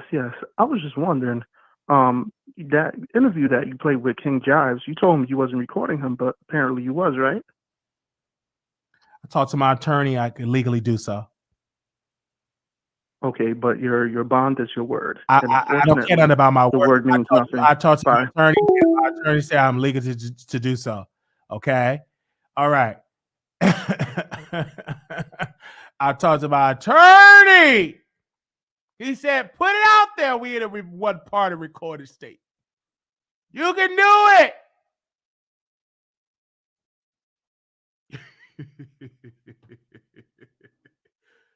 It was reported to me.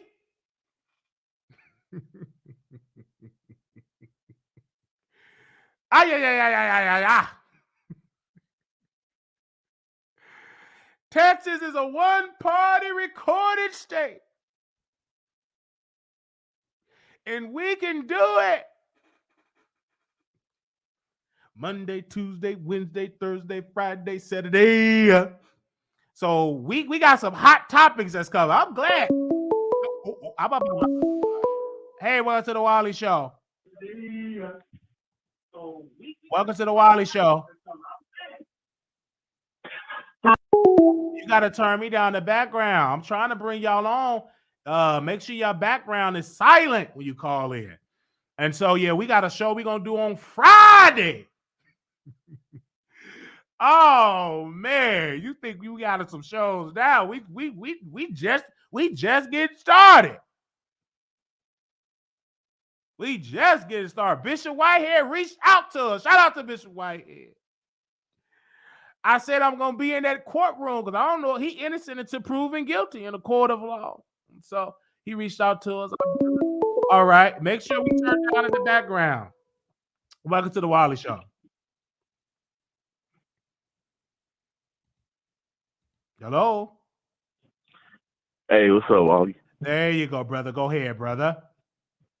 Yeah, what's up with you? How you doing? Bless and slimming this body down because I'm trying to go from obese to go to. No, I see you working it out. Hey, I just wanted to give you your kudos because I'm not really a big religious person, but I felt like on New Year's I was watching your live and we kind of went to church and I was just up in there at my house screaming and putting my hands up and shouting, and it was all because of you, man. You had that live pretty turned up. Thank you, man. That was a little live. Yeah, that was a pretty good live. But also I want to say you moving up in the rankings, man. I was watching the the blogger with the fake teeth, and they picking up some of your style. I want to say they kind of jocking your style because Wally, you reintroducing your audience to your old videos. Then I'm on the YouTube waiting on you to go live, and then I hear the other blogger yeah, I'm gonna go ahead and release some of my original videos from the beginning. And I'm wait, that sounds like what Wiley? That's the Wiley plan. So everybody following I'm happy the Wiley plan. Absolutely, because it's my plan, is my vision. I'm an influencer, so if somebody's influenced by that, go right ahead because I'm happy for it. I'm inspired by all of that. Thank y'all so very much for that. Yeah, so that was just keep doing your thing and keep being true to yourself because these other bloggers is watching you, and then the blogger didn't really want to say your name, but it's just come on, man, we know you talking about Wiley. Just say Wiley. They're Larry Reid. No, Larry Reid told something. I don't know. Larry Reid told Tasha to call the blogger because I know who the blogger is, and they wanted the blogger to expose everything. I was I don't know, but it sounds like. And my thing is this: why don't want to say Wiley name? We innocent over here. We slimming down. We doing a show. Why is let's say Wiley's name? I think because you want to come up and they don't want you to catch them because from what I heard, oh, after this Cardi B trial, I'm never bringing up Tasha K. She's over with. She's done. But then you got all of your titles and shit. And stuff again. So I'm just you're not a man of your word. You know what I mean? And then when you went off on Jason Lee, you wasn't supposed to talk about that man again. Now he got a whole front page title and all that. So it's just it's all for the views. You lying. You ain't even keeping it real. But we know when we watch Wiley, you gonna keep it real. You come from the heart. And even though you say some crazy things sometimes, I just really get a kick out of you because it's you got a wide range of knowledge. You talk about politics. I love that.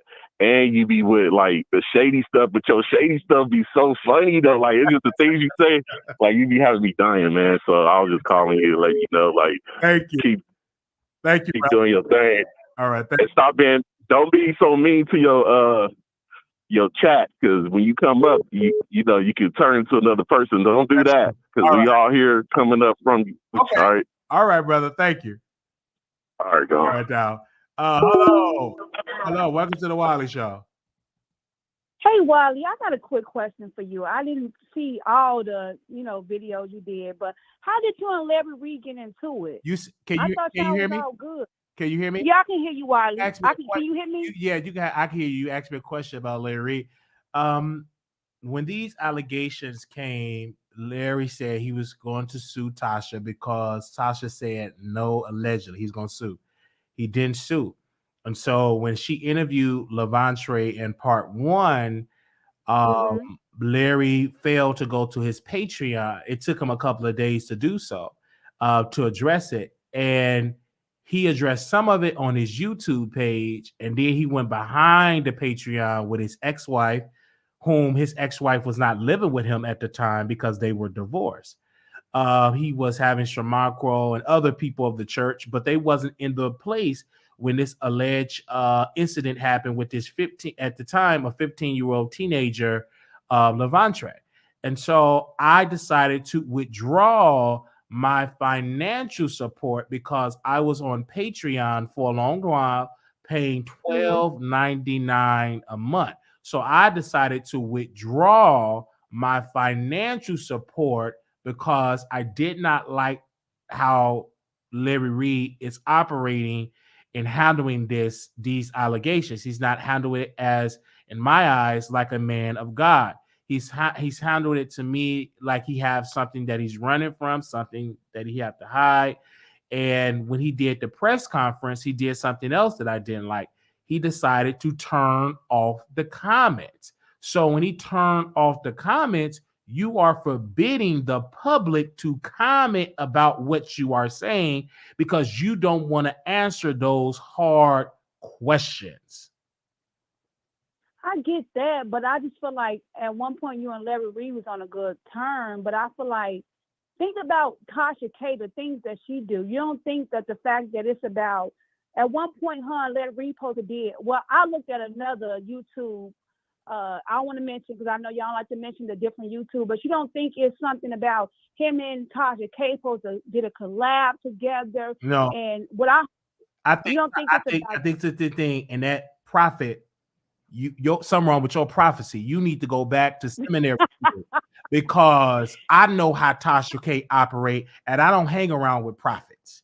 Bishop Bernard Jordan and his son that need to come on out of the closet. Why would you attach yourself? Let me ask you, why would you attach yourself with Tasha K when Tasha K got a history and you supposed to be a prophet? You supposed to know all these things about a man and all know stuff about the books of the Bible, and you didn't know nothing about you didn't know nothing about Tasha K. So to me, that doesn't you ain't right. That don't make sense. How can you tell me I'm gonna be blessed? God gonna bless you. Send me $13.88. Because prophet is another thing. It's not like a psychic where you can see into things. You can see Tasha K. No, it don't work like that. Yes, it does. Because if you see a person, hold on one second, with a history, and when you're trying to date somebody, daughter, I want to educate you, because in my spirit, when you get into dating, you must research that man's history. But so you can also move out energy. If you see a person's history, dragging people, falling out with people, exposing people for a click of view, what do you think going to happen to you, prophet, doctor, preacher? I'm on Larry Reid side. I just think Tasha full of BS, and that's the I'm not worried about what Tasha K. I want to know, what about that accuser Levantre? But he the same one said that he's great. You can look on them camera. Levantre, do you think Larry Reid? Do you think that Larry Reid is straight? I just like he likes to fumble around. That don't mean Ask your anything, 'cause question. Ask your question. It's a yes or no. Do you think No, that I Larry Reid think is Larry straight? Yes or no? He like what he like because I dealt with men I that dealt with. I ask you Let me again. ask the question, Wiley. Yes or no? I dealt with men. No, I think Larry like what he like. Don't mean because a man dabble into men don't mean he's gay. So what does that mean? He like what he like. He just like to So- dabble into a little bit of things. Dabbing into what? What is the thing? Men and women, and that's okay with that because So I what- have dealt with men. Let me say something. I dealt with men that like to deal with other men, but don't mean that he gay. Man, we was together for 2 years, but let's say quote unquote a bisexual man. But when I dealt with him, he was strictly just dealing with me. But his past, he had dealt with other men. But I'm not gonna hold that against him. Are you single? No, I'm not single at this time.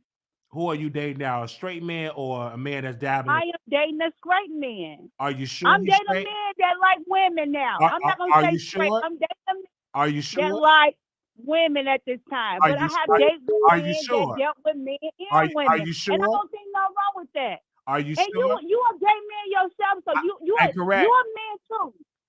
Yes, why? What you say? I said, are you sure? I like both men and women, and I came out to be honest with that. So you can't hold it against Larry Reid because you know you in that same thing. Did Larry Reid ever say that he is a bisexual man? Did he ever say that? He don't have to announce that. Did he ever announce it? Yes or no? He doesn't have to announce that I to asked you anyone. this question. Did he announce it? Yes or no? Just give me a yes or no. No, and he don't have to do that. What matter? What does that matter? I think he should announce it. So why? Because you the same man that deal with men and women. I What's announce the it. difference with Larry Reid? He should announce it so they can know. But he and don't the women have we to. deal That's with. what you choose to announce that because that's what you want to do. But we're not worried about that, ma'am, because it's irrelevant. Yeah, you're right. That is a grown man is accusing Dr. Larry Reid. That man hold on, man. Let me finish my point. You go ahead, because I'm not rude. I'm from Chicago too. Hold on. Wiley, I'm from Chicago. I gotta because you say you from Chicago. You ain't letting the man speak on the show, and I know you run over your husband. That's why you like to deal with men because you can run over them and they can wear your wigs and your purses. Because you yelling at me, oh, I'm from Chicago. You can't even let me get a word in. So you go on and sit in timeout until you get in order. Hey, welcome to the Wiley Show. So what up, Wiley? What's going on, bro? What's up, brother? Yeah. So you don't see inconsistencies with these men's stories? Inconsistency with what story? With the story of this dude, he talking about he was 15 and 16. What was the dude's name? I don't know which dude you're talking about. The accuser. What is his name? You know his name. So you said if it's inconsistent, you have to give me the name, sir. Because Larry got it. It doesn't matter. We've all seen the interview. We've all seen the interview, bro. Do you know his name? Bro, we've seen the interview. You don't see inconsistencies with the story. Do you know his name? Bro, you know his name. Do you see inconsistencies with his story? I can't answer your question because you're not giving a name. Well, what are you basing your reporting on, bro? All right. Thank you all so very much for tuning into the Wiley Show, for the support. Because we are saying justice for Levantre. Justice for Levantre. We're going to do another prayer call on Friday. The Spirit is leading me to do another prayer call on Friday. We're actually going to do that prayer call on this Friday night for the Patreons and for the YouTube. And that prayer call actually are going to take place Friday at 6 p.m. Central Standard Time. We're doing a prayer call. We're going to have a flyer that's going to drop out. We're going to drop a flyer. That prayer call going to stop at 6 p.m. 6 p.m. We're going to do a prayer call for the Patreon, and for the members. And then on Friday, we're going to do a special broadcast on January the 20th. We're going to have a flyer and a thumbnail for January the 20th. We're going to have it probably around 9 or 10. And we're definitely going to have that. So we have 700 people in here right now. And we need some strong believers to sign up for the text list so you won't forget the time when we go live. And that text is Wiley to 888-534-4939, 888-534-4939. Now, when you text it, put the word Wiley. The key word is Wiley, WILEY, because we're doing a special prayer call on Friday. Then we're doing a special broadcast on tomorrow, which is Thursday. We are going to continue to read these court documents and break it all the way down. And then we're going to do a show of men that's in the closet that don't want to come out. We're going to talk about the signs of a man that's in the closet. We're going to talk about the signs of a DL man. And we're going to break that down maybe on tomorrow. So you don't want to miss these shows. We may put that for members only and for Patreon because we want to get into deep. So I don't know. I see how I sleep on that. But again, we're doing a prayer call for to expose that the truth come out. A prayer call. So if you have a prayer request and all of that, we're going to be praying for Levontre. We're going to be praying for other accusers that say they've been declared. We're going to join in with Bishop E. Dewey Smith, and we're going to make sure we pray. He's not joining the prayer call, but we definitely are going to do that. We definitely going to bring a DL conversation. We're going to talk about that on our show. So make sure you sign up for the text list. All right. You don't want to forget. And you sign up, text Wiley to 888-534-4939. It is free to do. All right. Thank you all so very much. This has been an awesome show. We need prayers, other prayer even more than us. Absolutely. So we're doing a special broadcast on Friday at 6 p.m. Central Standard Time for our patrons and for our members. All right. And so if you all want to join us and we having conversations, you know what I'm saying? And so we're having that on Friday at 6 p.m. And then, of course, we're going to start our Zoom conversations next week. So we're going to sign up for the Zoom, get the Zoom together and give y'all the Zoom stuff. And that's going to start next week. But we're doing a prayer. We're going to do that on Friday. So anybody got any prayer that they're going to do, the prayer requests, you can email me or you can DM me or text me, and we will put that prayer request in for, we will go in prayer on Friday. Okay. Because God answers my prayers because my show is growing. I prayed for this and I asked God to do it. And God said, put me first and watch me bless you. And so thank you so very much. We're stepping out on faith. We believe in the faith of God. We believe in the Holy Scripture, and we definitely are going to be in prayer on Friday. And we're asking God that he expose the truth and just expose it out there, break it open, to break open the case. We're thinking about bringing back Two Man and a Lady in February. So I have a couple of things that I have to do in February. So we're going to get a couple of episodes in February for Black History Month. And already, I want to thank the believers for sending in $30 already.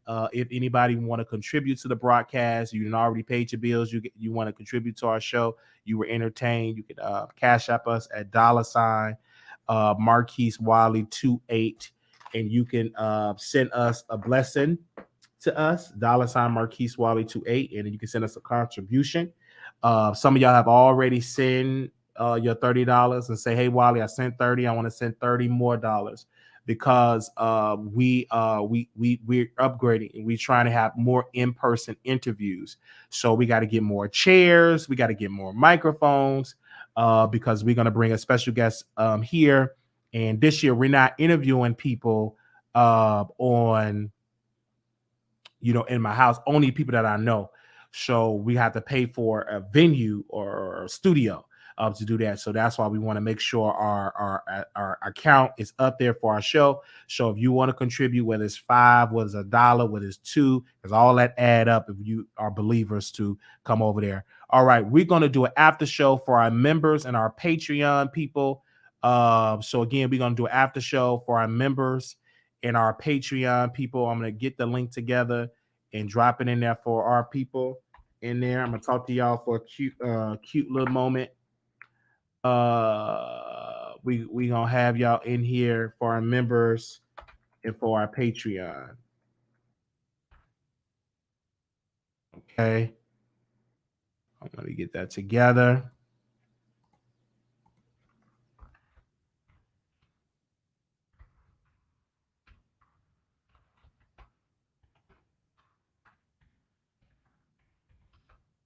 I want y'all to tell me what went on because I didn't get to see none of the stuff that went on. So if y'all got some questions y'all want to ask me, y'all can do that right now. And for the members only, and for our Patreon. So if you want to sign up really quickly, you can. If you want to sign up really quickly, you can right now. Because I got time. We're doing an after show for members only.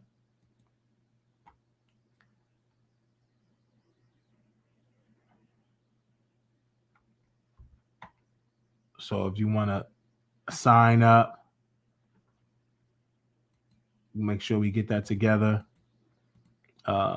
Moderators, I will drop the members only link in there. If anybody asking for it, I will drop that in there. Okay. I want to make sure I drop that for our members and our Patreon so we can do an after show over there on Patreon because my members want me to do an after show. So we're going to do exactly that for our members. And if you didn't get a call in, you can call in on the after show. And I'm going to drop that for the Patreon.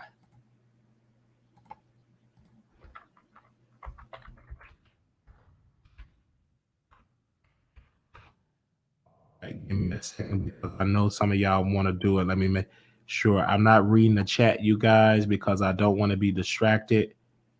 Right quick. So if you need a membership, shout out. We got 30,119 subscribers. Wow. Thank you so very much for the support. I did not know that was like that. Wow. Thank you so very much for that. I didn't know that.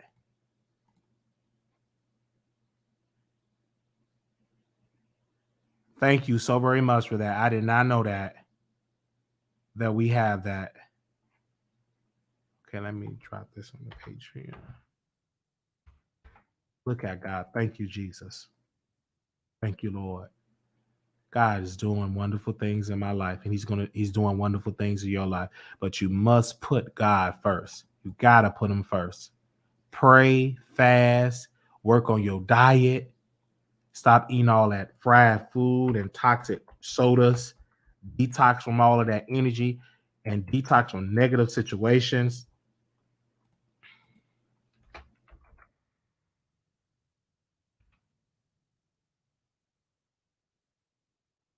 Okay, I already put that. So patrons, you all will receive an email, and members, y'all should have it. All right, we got some new members. We're going to give y'all enough time to join in. Detox from that. Put God first. Detox. Because when you put God first, God would match that energy. You start to put God first. You start to put praying first. Put it in there. Go on a fast. Say, I ain't going to eat no baby back ribs. I ain't going to drink no Fanta. I'm not going to eat no potato chips. I'm going to detox. I'm going on a fast. I'm going on a walk. I'm going to end these toxic relationships. Somebody right now need to end toxic relationship. You're in so much depression and anxiety because you in a toxic situation. Cut them folks off and get to a peaceful place in your life. And watch God shift and do good things for your life. If you're a woman or a man, you don't feel attractive, hit the gym, work out, take yourself for a facial, buy yourself new clothes, surround yourself with better people.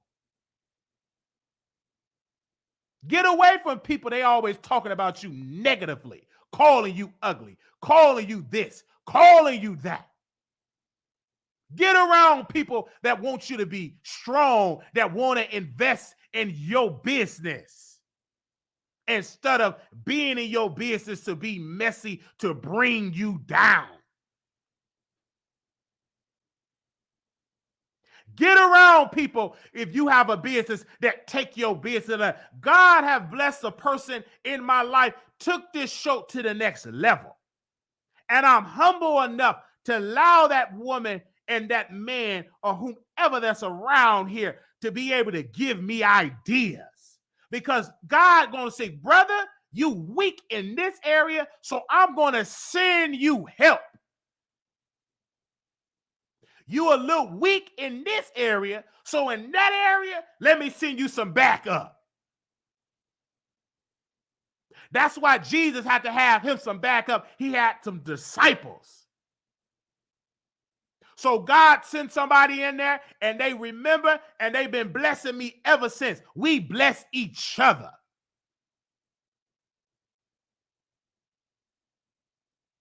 God will send your back up. Once he see you really are thriving and believing, stepping out on faith, believing in the scripture, toxing out the energy, working out, not taking all that toxic energy, that toxic food, he see that, he gonna match that energy, gonna beat you right there.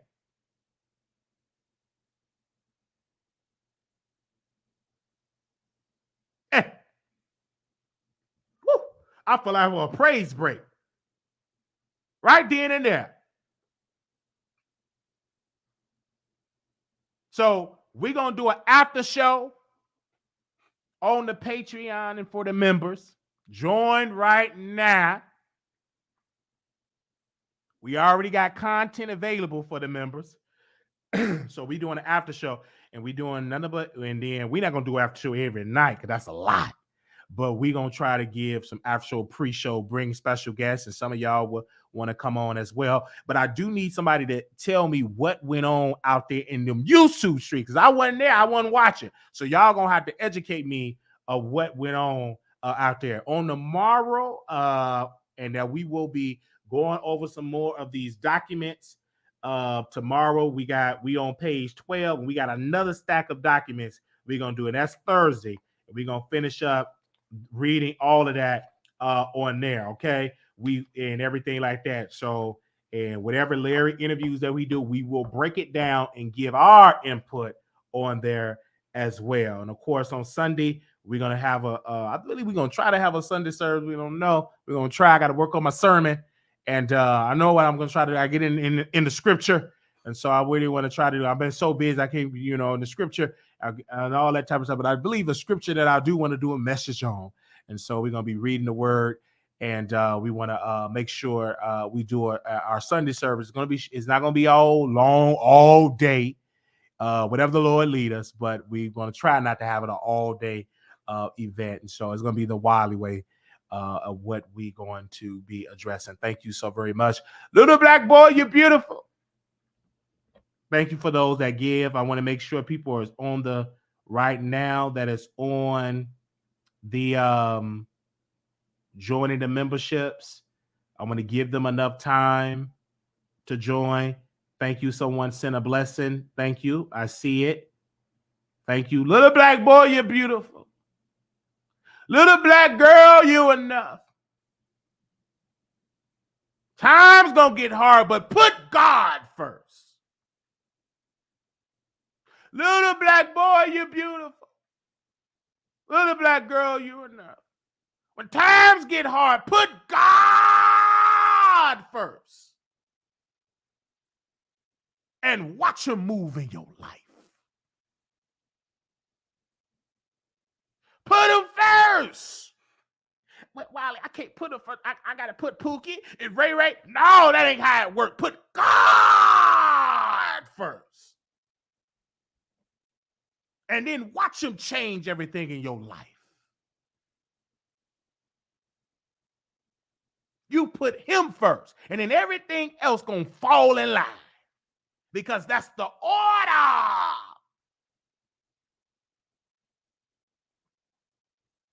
You put him first. I'm so busy, Wiley. I don't know what to, because you ain't got God first. You got Pookie and Ray Ray first.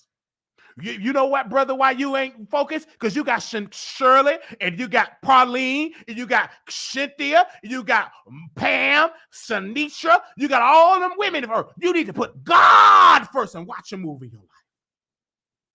When the last time you prayed? When the last time you said, thank you, Jesus? When the last time you just said, Jesus? When the last time you said that? Some of y'all haven't even said Jesus in a long time. Some of y'all forgot how to spell Jesus.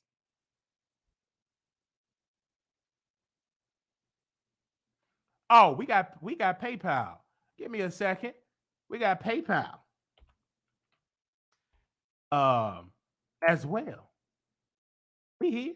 Give me a second. Moderators, do y'all have the PayPal? Post the PayPal in there. We got other stuff that's coming as well. I know some people I've already gave for the PayPal. Give me a second. And put them first. It's so much going on.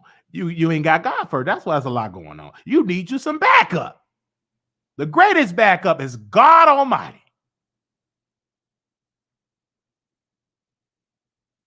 It's better than anything in this world.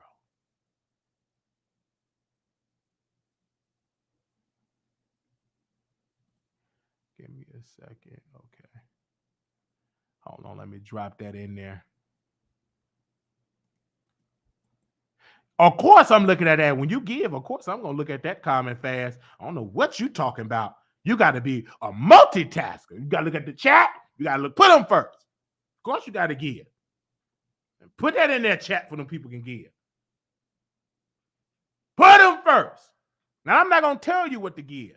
Now, for those that want to give $30 to celebrate our 30,000, you can do it. But if you want to give more and say, Wiley, I want to give 10,000, well, do it.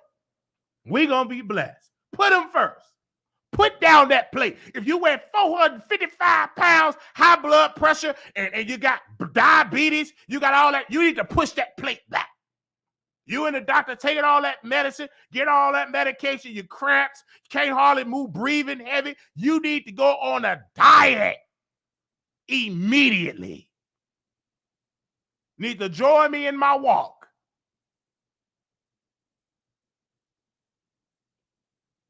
In the emergency room every day, you in the emergency room, you're sick. But you ain't telling that doctor you eat baby back ribs in the middle of the night. You ain't telling them about them hot Frito potato chips with cheese and meat that you eat. You ain't going to tell them that. Doctor, I don't know what, you liar. You do know what's wrong with you. Eating all that toxic food. I just don't know what's wrong with me.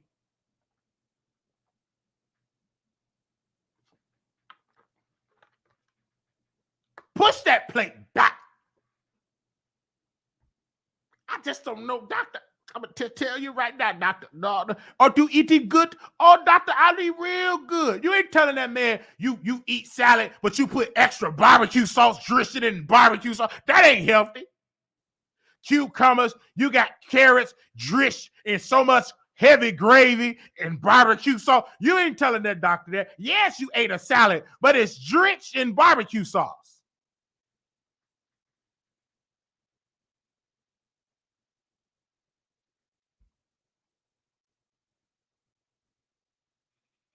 Right now, you got you a piece of chicken. Right now, you chewing on with them greasy fingers.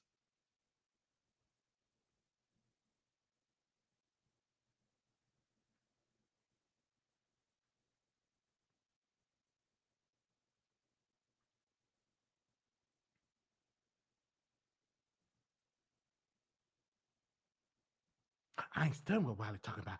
I'm going to eat like I'm going to eat. I've been eating like this for 55 years, and I ain't stopping because I'm stuck in my way. Well, you're going to keep it in that emergency room. Well, keep taking that high blood pressure. Well, keep breathing heavy.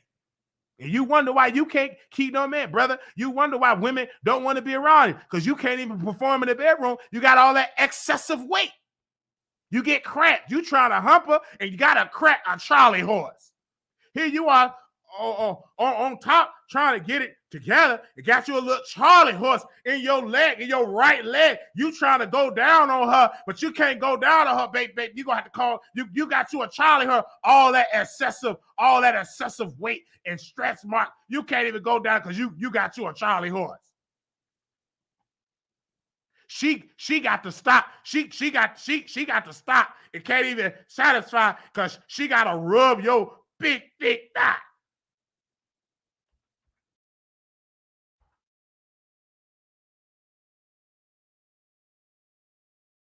So she got to stop. She in the mode, listen to music, and you down there, but you got to stop.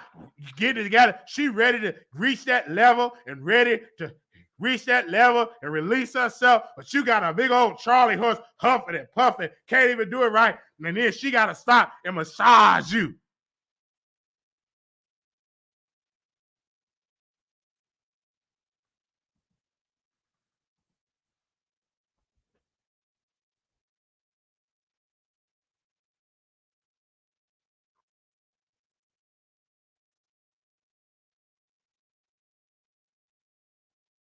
Make sure y'all hit this like button.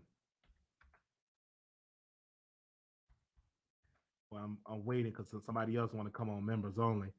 So I got to send them over this members only. Somebody DM me. So sometimes you got to know how to multitask.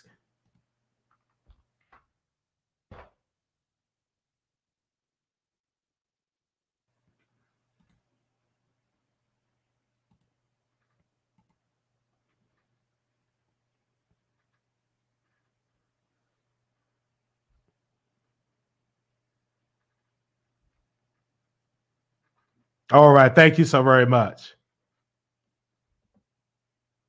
Doing all that type of stuff. I'm going to work out one day. When? I remember we had a sister in my clothes.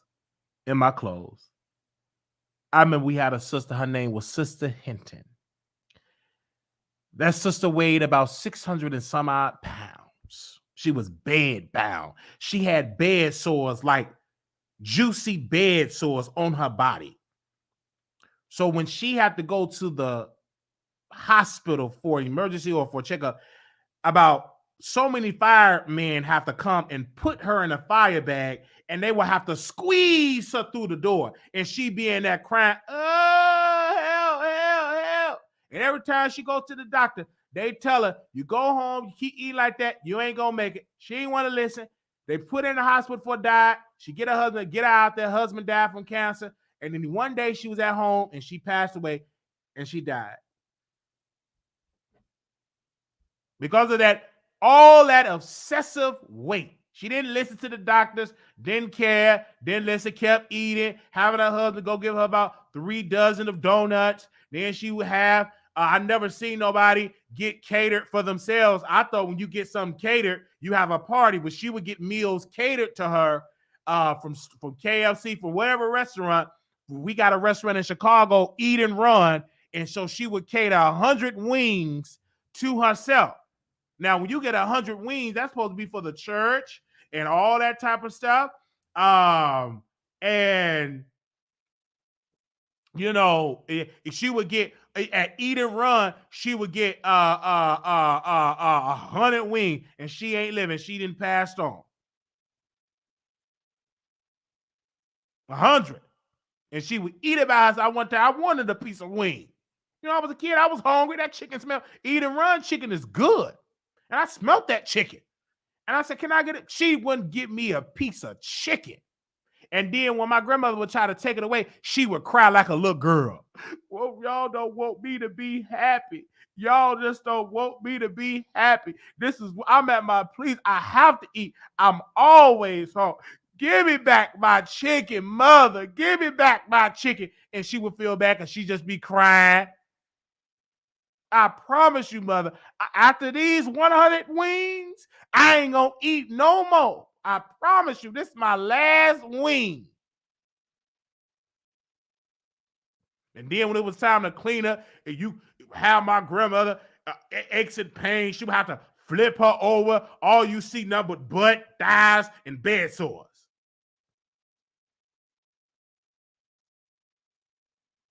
And they would have to clean her. Stench, smell, stuff come out them sores, have to smell all that.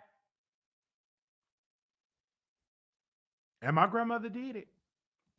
And that's, I seen it.